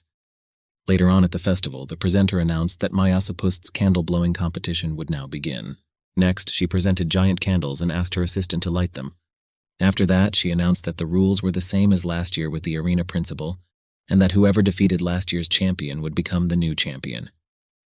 The winner, according to her, will receive not only the title of the first daredevil, but also a week of free visit to her mother's sweet shop. After registration, she called the Fatal Rose of the Western Lands, Su Mengzhou, and the first brave lady of the country of maidens, Malva, to the stage. Su Mengzhou told Malva that she would not give in, so she should be careful. Malva asked her in return to take better care of herself, because she was confident in her abilities. The presenter then announced that 78 candle-blowing games are starting right now. When Su Mengzhou began to blow, the other girls saw her actions and began to talk about how it looked like she had learned a special technique for this competition. She first sat down, then began to disperse the air in her mouth with movements of her tongue, and with her hands set the direction of the air.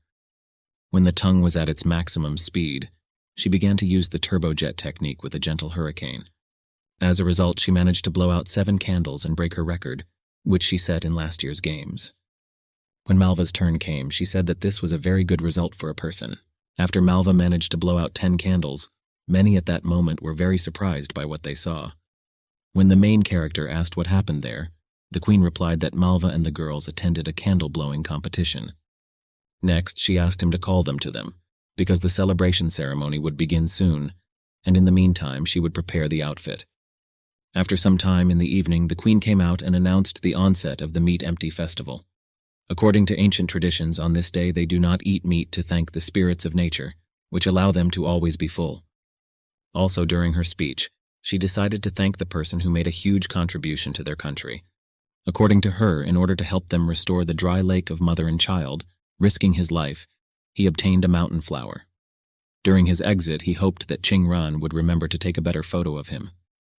After he left, she informed him that she was going to enjoy the festive feast with him. Next, they brought something to the main character and said that these were the best ingredients of their country. The main character saw them and remembered that he had read about these ingredients in short stories. The system at this moment reported that when eaten, earthly pearls improve health and add years of cultivation. The main character asked the system if he would become immortal if he ate everything at once. The system replied that there would definitely not be such an effect. The queen asked him to accept these gifts, as they would be useful for his cultivation. He thanked her for this. After this, the queen announced the beginning of the meat-empty ceremony. While the country of maidens was plunged into an atmosphere of fun, a crisis of incredible proportions began to slowly approach. Meanwhile, some son asked some father why he obeyed the orders of the heavenly palace, since they were very far from him. The father replied that they were dragons and therefore forced to obey him. Next, the subordinate asked the crown prince if they could begin. He replied that if he called him that again, he would kill him. The questioner said that he was just joking and added that it was already dark, and the vigilance of the city's security had been reduced. So this was the most ideal moment. At the southern gate, one of the guards said that she really wanted to eat meat. Another said that they just need to be patient for one day, after which they can do it the next day. At that moment, a man approached them and reported that he had lost something in their city and asked if he could go into the city. The guards replied that the city was closed for the duration of the holiday. The man said that he was very sorry because he wanted to enter in a good way. The girls asked him to move to a safe distance. After killing the guards, the man walked through the southern gate unhindered, saying that they had no sense of humor at all. In the palace of the country of maidens, Qingran talked about life in the real world of people. The queen and Huayin liked the story so much that they themselves wanted to live such a life. At that moment, a servant came in and informed the queen that the first empress wanted to see her together with the main character. The queen asked her to take care of the guests. After that, she came out to the people and announced that she was very pleased with today's ceremony, and announced the end of the celebrations. She further told the main character that she would change clothes, after which they would go to the first empress. While he was waiting for the queen, he thought that the book had not written about how the throne is passed on in the land of maidens, and therefore it was news to him that the queen had a mother. Then she changed clothes and on the way told the main character that she was her mother's only daughter. Upon reaching adulthood, the inhabitants of the land of maidens accept the gift of the lake to mother and child. And thanks to him, according to her, their country has a high life expectancy, especially among the rulers. Therefore, the first empress is still alive. Arriving at one of the palace buildings, the queen said that the empress settled here after abdicating the throne. The door, according to her, near which they stood, opens only with the help of her spiritual power. After the door opened, the queen said that she had not seen her for a very long time, and asked to go inside with her after that. Further along the way, the main character asked the queen what the empress eats. She replied that she was starving. She also said that besides her, he was the first outsider whom she called to her.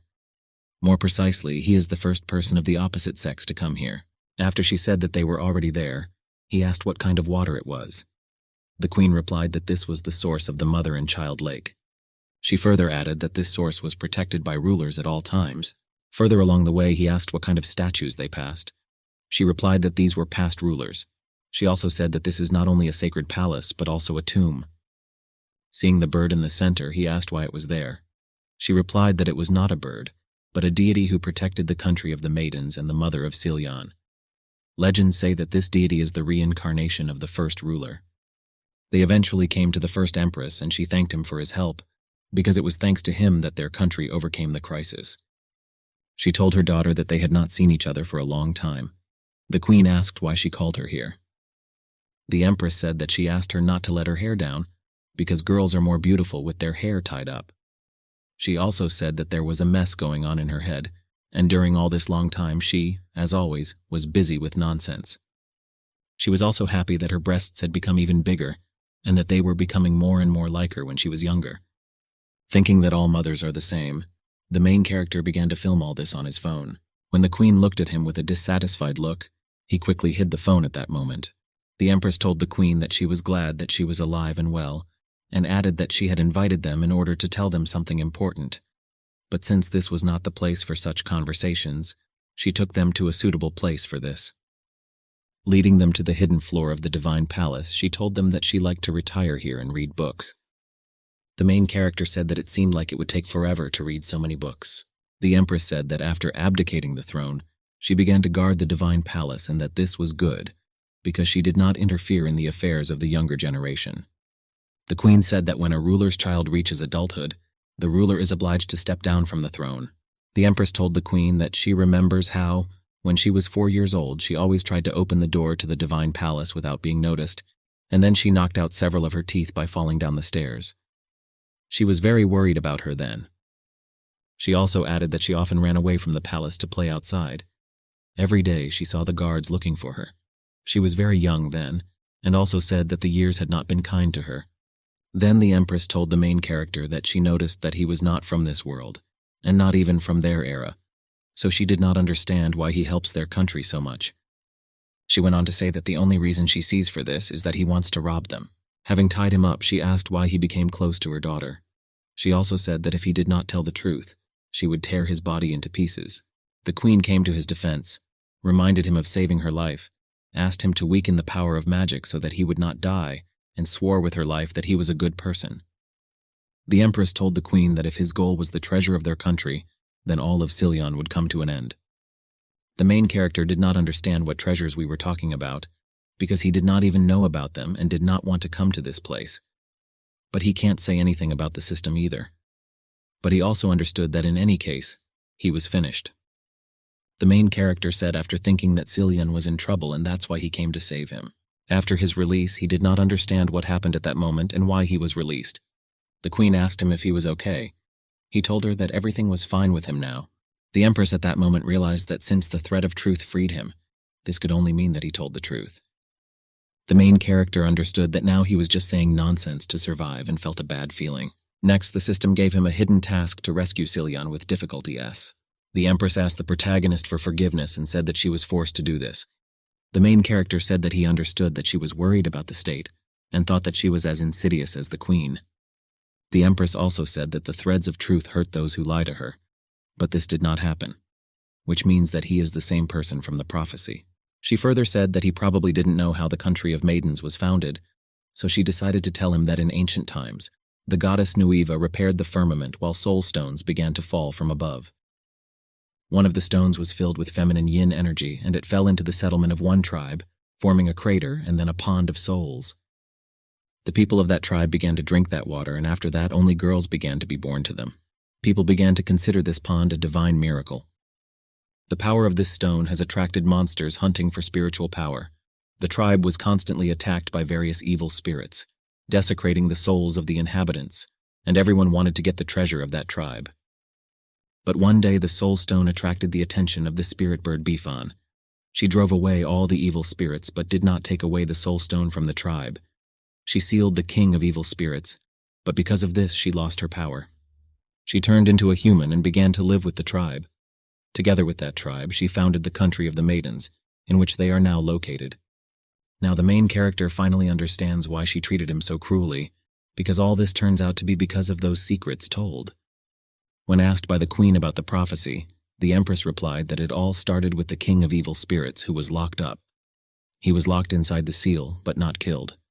Bifan began to lose her strength with age, and before her death she left a prophecy for her descendants that if the king of evil spirits were resurrected, only a warrior from another world would help them defeat him. The following rulers not only guarded Silyan, but also expected the appearance of that man from the prophecy. To the protagonist's question about why the king of evil spirits would steal the soul stone, the Empress replied that she did not know. However, according to her, the yin soul stone was the treasure of the goddess Nuwa, capable of changing the lives of tens of thousands of creatures. And having obtained it, the king of evil spirits will destroy not only the entire land of Silyan, but also all its inhabitants. She also said that she thinks that this is what he needs the yin soul stone for. The main character asked why he was considered the person from the prophecy if the king of evil spirits had not yet appeared. The Empress asked him if he had forgotten why the lake of mother and child dried up. After that, she said that the subordinates of the king of evil spirits did this in an attempt to find the yin soul stone. She also added that the scorpion queen also serves the king of evil spirits, and if the queen had not saved him, he would not have escaped from her. Therefore, it is quite possible that the king of evil spirits has been watching him for a long time. The Empress also said that she believed that his appearance here was not at all a coincidence. He asked if she really wanted to say that the king of evil spirits was already free. She replied that she felt that the aura around Silyan was becoming darker every day. According to her, this has not happened for thousands of years, and this can only mean that the king of evil spirits has returned. He realized that all these events were completely different from those described in the book, and the question arose whether he had really changed the cause and effect relationships, or whether all the names of people and deities were just a coincidence. After the queen, at the request of the Empress, approached her, she transferred her spiritual power, which should help the queen discover her hidden abilities. She also said that she is no longer young, so Silyan's life is in her hands. She told the main character that the lives of her daughter and all of Silyan depended on him. He asked her not to worry and promised to definitely save this land. The Empress then told them that she had conveyed all the most important things to them, and that now they could return. She also said during their departure that she wanted their ancestors to protect them, and she wished Silyan prosperity. Next, the main character asked the system whether they were really in the world of the book, Journey to the West, because if so, then why was there such a big difference in events? The system asked him to guess about it himself. The queen told him that if he told anyone about what had happened, she would kill him. She also said that being the ruler of a state, she must control her emotions. She also thanked him for everything he did for Silyan. In Qingran's room, she told Hua Yin about the memories associated with the main character, and Hua Yin liked these stories very much. Then they remembered that Malva had not returned for quite some time, and they decided to go and look for her. Hua Yin said that she was guarding the spiritual pond so she could sense people's aura, but after she was locked away by the three-headed snake, her power began to fade and she did not fully regain it after that. She further asked Qingran if she could use some of her power. She gave it and asked if this was enough. Hua Yin responded positively. After that, she felt that Malva was not far from them, on the western side of the city. and she decided to further follow her and bring her here. Qingran asked her how she would get there and if she had wings. She replied that she could not fly, but her animal could. Qingran said that he was cute and small and then asked if he was her pet. Hua Yin replied that he was her spirit beast named Dudu. Qingran asked if she needed to fly with her. She replied that there was no need to bother herself because she would be back soon. Su Mengzhou, meanwhile, told Malva that she didn't think that she was not a person, but a spirit. Malva told her in response that she too did not think that such strong people as she existed. Su Mengzhou also said that she felt that she was not an evil spirit at all, but rather a good one. Malva asked why she lives here among people being so strong. Su Mengzhou said that she used to serve in the border troops, maintaining the security of Ziliang's borders. Her colleagues began to die one after another in battles, and only she remained. They agreed that if any of them survived, they would protect the children of their dead colleagues. After finishing her service, she got a job in an orphanage. Children who have grown up already have the opportunity to get a job and help the orphanage. Looking at them, she remembers the times of her service, but her comrades can no longer be returned. That is why, according to her, she must raise all their children. Otherwise, she will not be able to look her comrades in the eyes when they meet in the next world. Malva asked if she was bored living the ordinary life of a peaceful person after a long service in the army. Su Mengzhou replied that, to be honest, there is not much of this, but for her the main thing is children. Seeing the sand, Malva asked if there were sand winds in Xilian. Su Mengzhou replied that after the entire country was planted with trees, the sand winds no longer appeared. Malva gave her the map and said that she had to go. Otherwise, her friends would start worrying about her. Su Mengzhou said that since she lost the competition, the prize should belong to her. Moreover, she loves sweets. Malva said that this was not for her, but for the children. Su Mengzhou thanked her. During the flight, she assumed that Qingran and Hua Yin were most likely already asleep, so she needed to approach them quietly so as not to wake them up. Seeing the sand again, she flew to its source, and having arrived at the square, she wondered where the people had gone, because since there is no curfew in the country of maidens, there should be a lot of people at this time. Then she saw that there was even more sand, and remembered that only one person likes to use sand in his atrocities, namely Huang Fengling. He noticed her and remembered that he hated the flower race because they were too sensitive. She flew up to him and asked if it really wasn't enough for him to kill her people and destroy an entire tribe. So he came here. He replied that he did not come here for them, because her race no longer poses any threat to them, although he will not deny himself the pleasure of causing a massacre, and it seems that the murder of residents will have to be left for last. She tried to hit him, but he repelled the attack and said that although she had an explosive character, she definitely did not have enough strength to fight him. She told him that she would not allow him to continue to do evil, and after that she launched a couple of moonflowers at him. He said that considering that she was able to hurt him from such a close distance, she really surprised him because for her age she has very good abilities. He also said that although he was forced to praise her, he didn't want to waste time.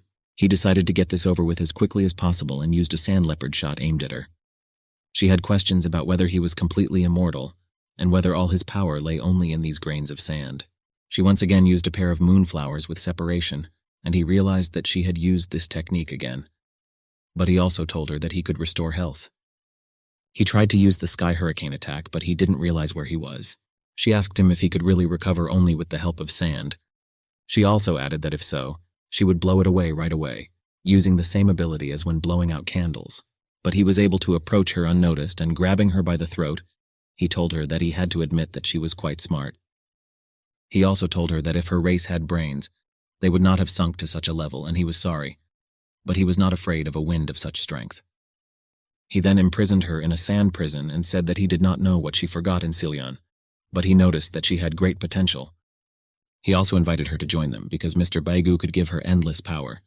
He also added that Mr. Baig likes her aura and that their army is already inside the city, and when it is fully restored, they will rule the world and return the power of evil spirits in this world. She said that she would not join them because people, evil spirits, and deities must coexist, because they want to seize all power only for their own benefit. She also said that her race initially did not accept him, and he began to kill them, forcing all their inhabitants to wander the world. When he sent her to die, Hua Yin saved her and said that she felt that his spiritual power was very great, so they should leave quickly. He said that they would not be able to escape and tried to attack them with sand. But Hua Yin sent him a sea wave. She asked if she really succeeded. Manhwa replied that he had stopped pursuing them. After seeing the water technology, he realized that his recovery was definitely slowing down now. Manhwa said that it looked like her attacks could hold back his abilities and that she had an idea. Next, she asked her if she could surround her body with water. Hua Yin responded positively. Manhwa said that in this case, they would easily defeat him. The servants told the returning queen that today was a big holiday and that all the people wished her happiness. The queen said that she had not been on the throne for long, so it was better to wish the empress happiness. She went on to tell the servants that she had grown up with her and that she had also gone through a lot over the years. Therefore, today she can return early to rest. Another servant told the queen that she should not violate the empress's decree. The queen said that the whereabouts of the empress were kept strictly secret, and then asked how she knew about her decree. Moreover, the guards are prohibited from entering the queen's chambers. She took out her sword and said that she did not know the rules of this palace at all, and that her disguise was too bad. Next, she called the guards and asked to seize the intruder who had sneaked into her chambers. Meanwhile, the main character in his chambers did not understand why he was faced with an S-level task, because he was just a student. The system told him that he should not worry because he was lucky, since he could even find hidden tasks. He reminded the system that it generally likes to disappear at the most crucial moment, and he does not know what to do. The system replied that after successfully completing the task, he would be able to make any wish that it would fulfill. One of the fearful women ran to him after he felt the earthquake and asked if he was okay, otherwise they were in trouble. He asked what exactly happened. The guard replied that a very powerful explosion was heard in the queen's chambers. Meanwhile, the queen asked the enemy to show his true appearance and stop hiding. The enemy said that he still didn't like this appearance, but he had to admit that her insight was quite strong. After returning to his form, he said that if she gave him the treasure of her kingdom, then she would not have such a terrible end. She told the fourth son of the emperor that she did not expect that a member of the dragon race would serve the evil king. He said that the dragon race was too cowardly, and that only the king of evil spirits could save them. Next, he asked if Cillian's treasure was behind the door he was thinking about, and he also said that if so, then she should open it for him. Otherwise, he will kill her. She asked if he really thought that she was afraid of death, and she also asked why he thought she was the ruler of the country. She also said that she was sorry that the great fourth son of the emperor had stooped to serving the king of evil spirits, because the king of the dragons would have been proud of him. But since he thinks that cowards live in their country, now she will show him everything. After her words, she invited him to see the power of Queen Cillian and threw chains at him. He replied that he had said that he would kill her if she did not cooperate with him, and used dragon flames against her. The queen used the seal of 4 images, and at the same moment Zhuan and some other girl came to her aid, who was ready to kill the one who attacked the queen. Then several more people came to the rescue, and with their joint efforts they were able to defeat him. The queen said that her guards were the elite of martial arts. When any threat to the kingdom arises, they begin to kill mercilessly. Freed from his shackles, he said that their kingdom should not be underestimated, because they really have enormous power. But ordinary people are still pathetic. One of the guards tried to attack him again, but he repelled the attack without straining and said that her fighting spirit was good, but she clearly did not have enough strength. He also said that people can be split by pressing on their shortcomings and completely destroyed. He also said that now he will show them the real strength of the dragon race. Having killed one of the guards, the others continued to attack him, and he said that he knew that they would not stop there. Zhu Kui said that she had already locked away his spiritual power and told the white tiger that he could save the green dragon. And she told him that if he crosses these chains, then his spiritual power will end up in her body. He said that this was a very good idea, but she did not know the consequences of containing such powerful energy. After all, this power can cause rejection in her body. In the end, this is what happened. After that, he killed the others and asked the queen to give up the treasure, otherwise her life would end the same way as theirs. The queen said that during the entire existence of Cillian, evil spirits had never penetrated into the country, so it was a shame for her that she allowed this to happen. She also said that even if she dies today, he will not achieve his goal, because she will have to kill him with her own hands. Next, she activated the full power of the Sacred State Defense Barrier. Meanwhile, he activated the Dragon Seal and began to attack her. She saw that he was attacking with such power that her barrier could hardly contain these blows, but she needed to hold out until the main character arrived. He further said that since she refused to obey him, he would take away her spiritual power. She said that she would not allow him to absorb a drop of her spiritual power, and she invoked the ban of the Holy Maiden. At that moment, the main character came and asked him if he really thought it was cool to invade a country where only girls live. The enemy asked if there really was a guy living in the land of virgins, and if they were going to expand the country. He further said that he doesn't care about it, because he doesn't want to talk to them anymore, and he used the dragon seal with a hurricane attack against the main character. Using the red cloud, the main character told the enemy that he would now send him into the air using a heavenly strike. But the enemy escaped his attack and, attacking from above with the seal of a dragon and 6 claws, asked him if it was hard for him to fight now. The main character replied that not only did he feel great, but his attacks also helped him. After that, he triggered the release of the red cloud in weapon form. Seeing the enemy attempt to use the powerful dragon flames, the protagonist asked if he was really going to release dragon energy, and if he could handle its attack speed.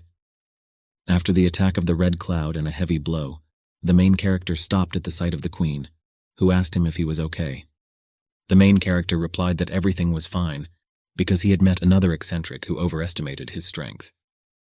After restoration, the enemy thanked the main character for showing him the power of the red cloud, because it is thanks to him that he now perceives people differently. Seeing this, the main character asked the queen to quickly leave, because this opponent was not the same as the previous ones. She asked if he would go with her. He replied that he would deal with him here, and in the meantime she should find a safe place and take refuge there. She agreed with him.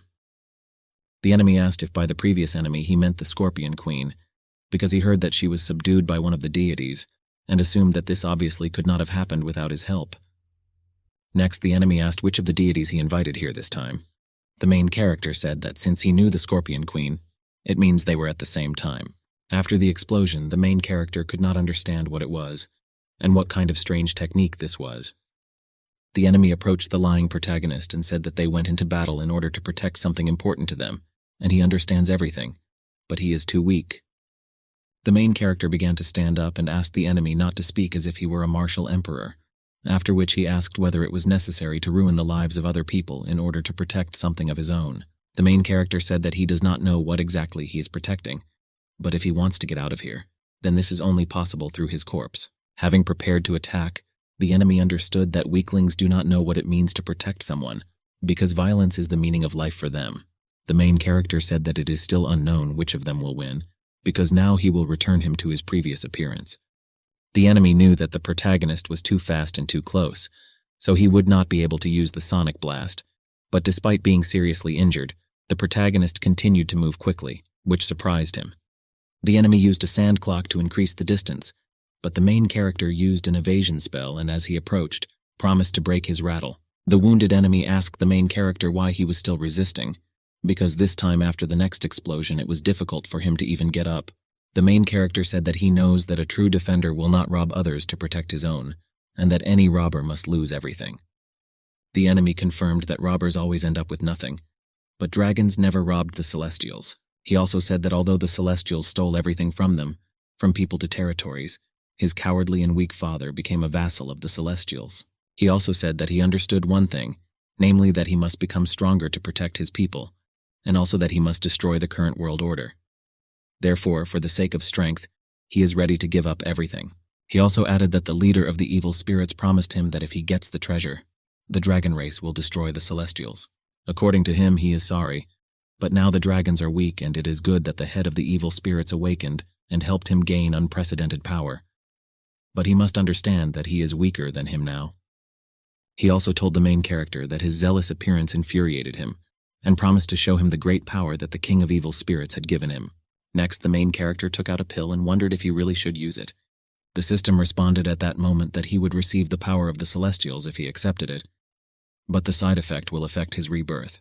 The main character asked what this meant. The system replied that he just needed to be more careful. He knew that he didn't have time to think about it now, so he decided to accept it and think about it after the battle.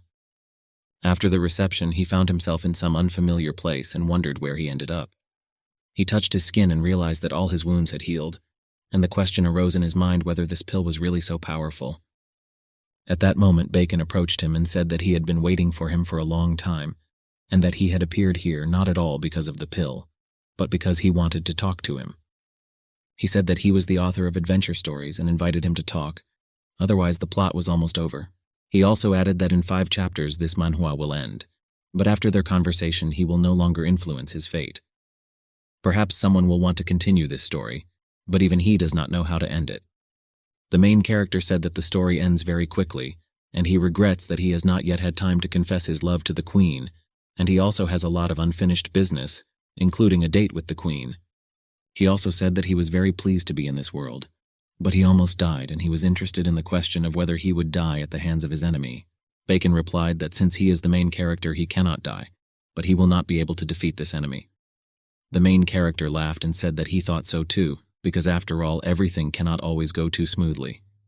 Bacon said that it is not possible to predict events, and he thinks that he understands the danger of further events, because he will lose in the battle for the country of maidens, and after that, he will find new friends in the heavenly palace, and see a lot of things.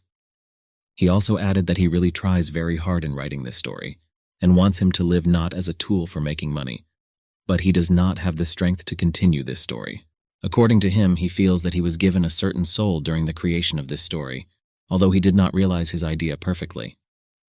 The main character asked him not to be so sad because he was very happy all this time.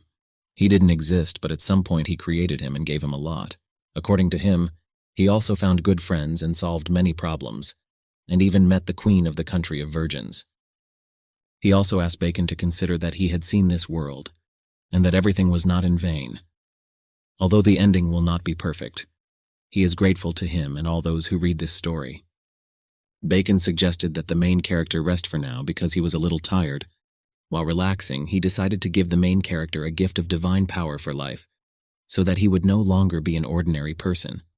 According to him, this force can tear his body, but he has an assistant who will not allow this. He also said that he must walk the rest of the way himself, and his assistant should not sit idly by either. While the queen was asking him to wake up and asking if he was okay, an enemy approached them and asked if they had forgotten about him. The main character moved with the queen and said that he was fine, and that he had a dream in which he met with a deity who said that he could not win. He further said that he did not know whether this was true or not, but in any case she should hide the treasure of the land of maidens in a safe place, and trust him for the rest. She said that she would stay and fight side by side with him. He said that she was still the queen and her duty was to protect the treasure. He said that he would definitely not die. The enemy said that with just one pill he would definitely not be able to stop him. The main character attacked him with new powers, including lightning, and the enemy said that dragons can directly call lightning from the sky, so his spell does not threaten him. But he noticed a fire lightning spell, after which he became slower and became more interested. But he said that even so, it would not do anything to him and used a sound explosion. Seeing that this was no longer working, he realized that it looked like he had underestimated this man. The main character told the enemy that he was talking too much, and at that moment he once again wounded him. The queen came to the empress and said that the evil king had already invaded the country. The empress said that he was supposed to come, but she did not expect it to happen so quickly. The king of evil spirits wants to remove the binding spell from himself with the help of the juice of their country. She also added that he does not know that the treasure is not in the palace at all. After all, when Bifan got the treasure, she hid it behind the mountains. She also said that she does not know where exactly the treasure is, just as the previous empresses did not know, but the feather was passed down to her through generations.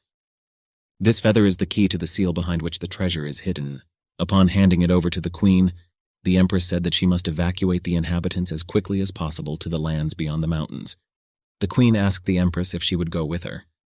She replied that she had little energy left, but she had something important to do. The queen asked if she could do it for her. The empress replied that the people needed her and that now she must rely only on herself. After the queen left, the empress realized that since the man from the prediction had come, it meant that this was the will of heaven. She further told Ancestor Bifan that the evil king had already invaded Ziliang, and she was ready to sacrifice herself in order to open the country's defense seal. Seeing the country's defense seal activated, the enemy realized that it looked like they would have to act faster. He also had a question whether the third sister had time to take the spiritual pearl to that place. Then he remembered that these two girls were bothering him a lot, so he needed to find a way to break away from them. Using the sand puppet, he knew that it would waste half of his mana, but it was the fastest way to escape from them. Malva told Hua Yin that she needed water to stop the enemy. Seeing the technique of reviving water, the enemy realized that it was just in time, because now he would create a protective shell for himself. Seeing the sand wasp hive, Hua Yin created a water shield to protect herself from them. The enemy understood that sand wasps eat even more mana than a puppet, but they would be more effective at delaying the girls, because he now urgently needs to go to the ancient tree in the southwest that the owner spoke about.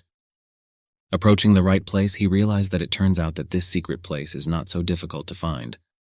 He understood that his task would be considered completed when he placed the spiritual pearl here. Meanwhile, one of the servants informed all the residents that they had been attacked and that the queen had ordered a night evacuation and asked everyone to follow the guards. One of the girls said that the queen's elite defenders died in battle with the enemy, and even the country's defense shield was activated.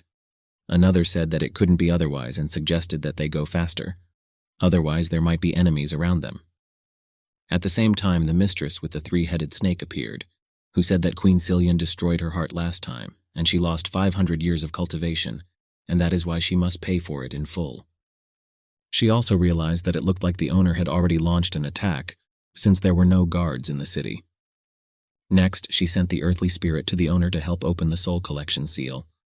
The enemy who fought with the main character asked him if they were not right in that they were protecting their people, because the Father Emperor had in vain chosen the path of submission to the Heavenly Council, and therefore he must destroy it. He also added that he would not be able to hurt him, even with divine power. After the destruction of the Red Cloud, the main character had a question about what kind of fake it was, and why the Red Cloud spear broke so easily when exposed to his enemy. The system reported that in fact this spear only releases its true power after it is broken. He didn't have enough magical power before, so she didn't tell him about it. The system also reported that Bacon left so abruptly that she did not have time to thank him, because he gave him all his accumulated power, and from such an amount of energy she was almost torn apart. The main character finally understood what Bacon was talking about, and it turns out that she is the one who should work for him. At that moment, the enemy began to attack him and ask how he dared to underestimate him, after which he said that since he wanted death so badly, he would help him with this with the claws of a ferocious dragon. The main character said that he had to disappoint him and that he was unlucky because he had a system.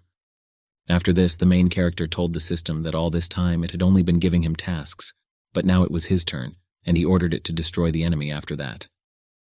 The system said that although it had restored only the spiritual shell, this was enough for it to carry out his order. After all, when she existed in a physical body, the king of evil spirits still wore diapers. The main character said that it turns out that she still has a lot of secrets, and he asked her if she had a name. She replied that she was the system of the world of traveling to the west, Daoban.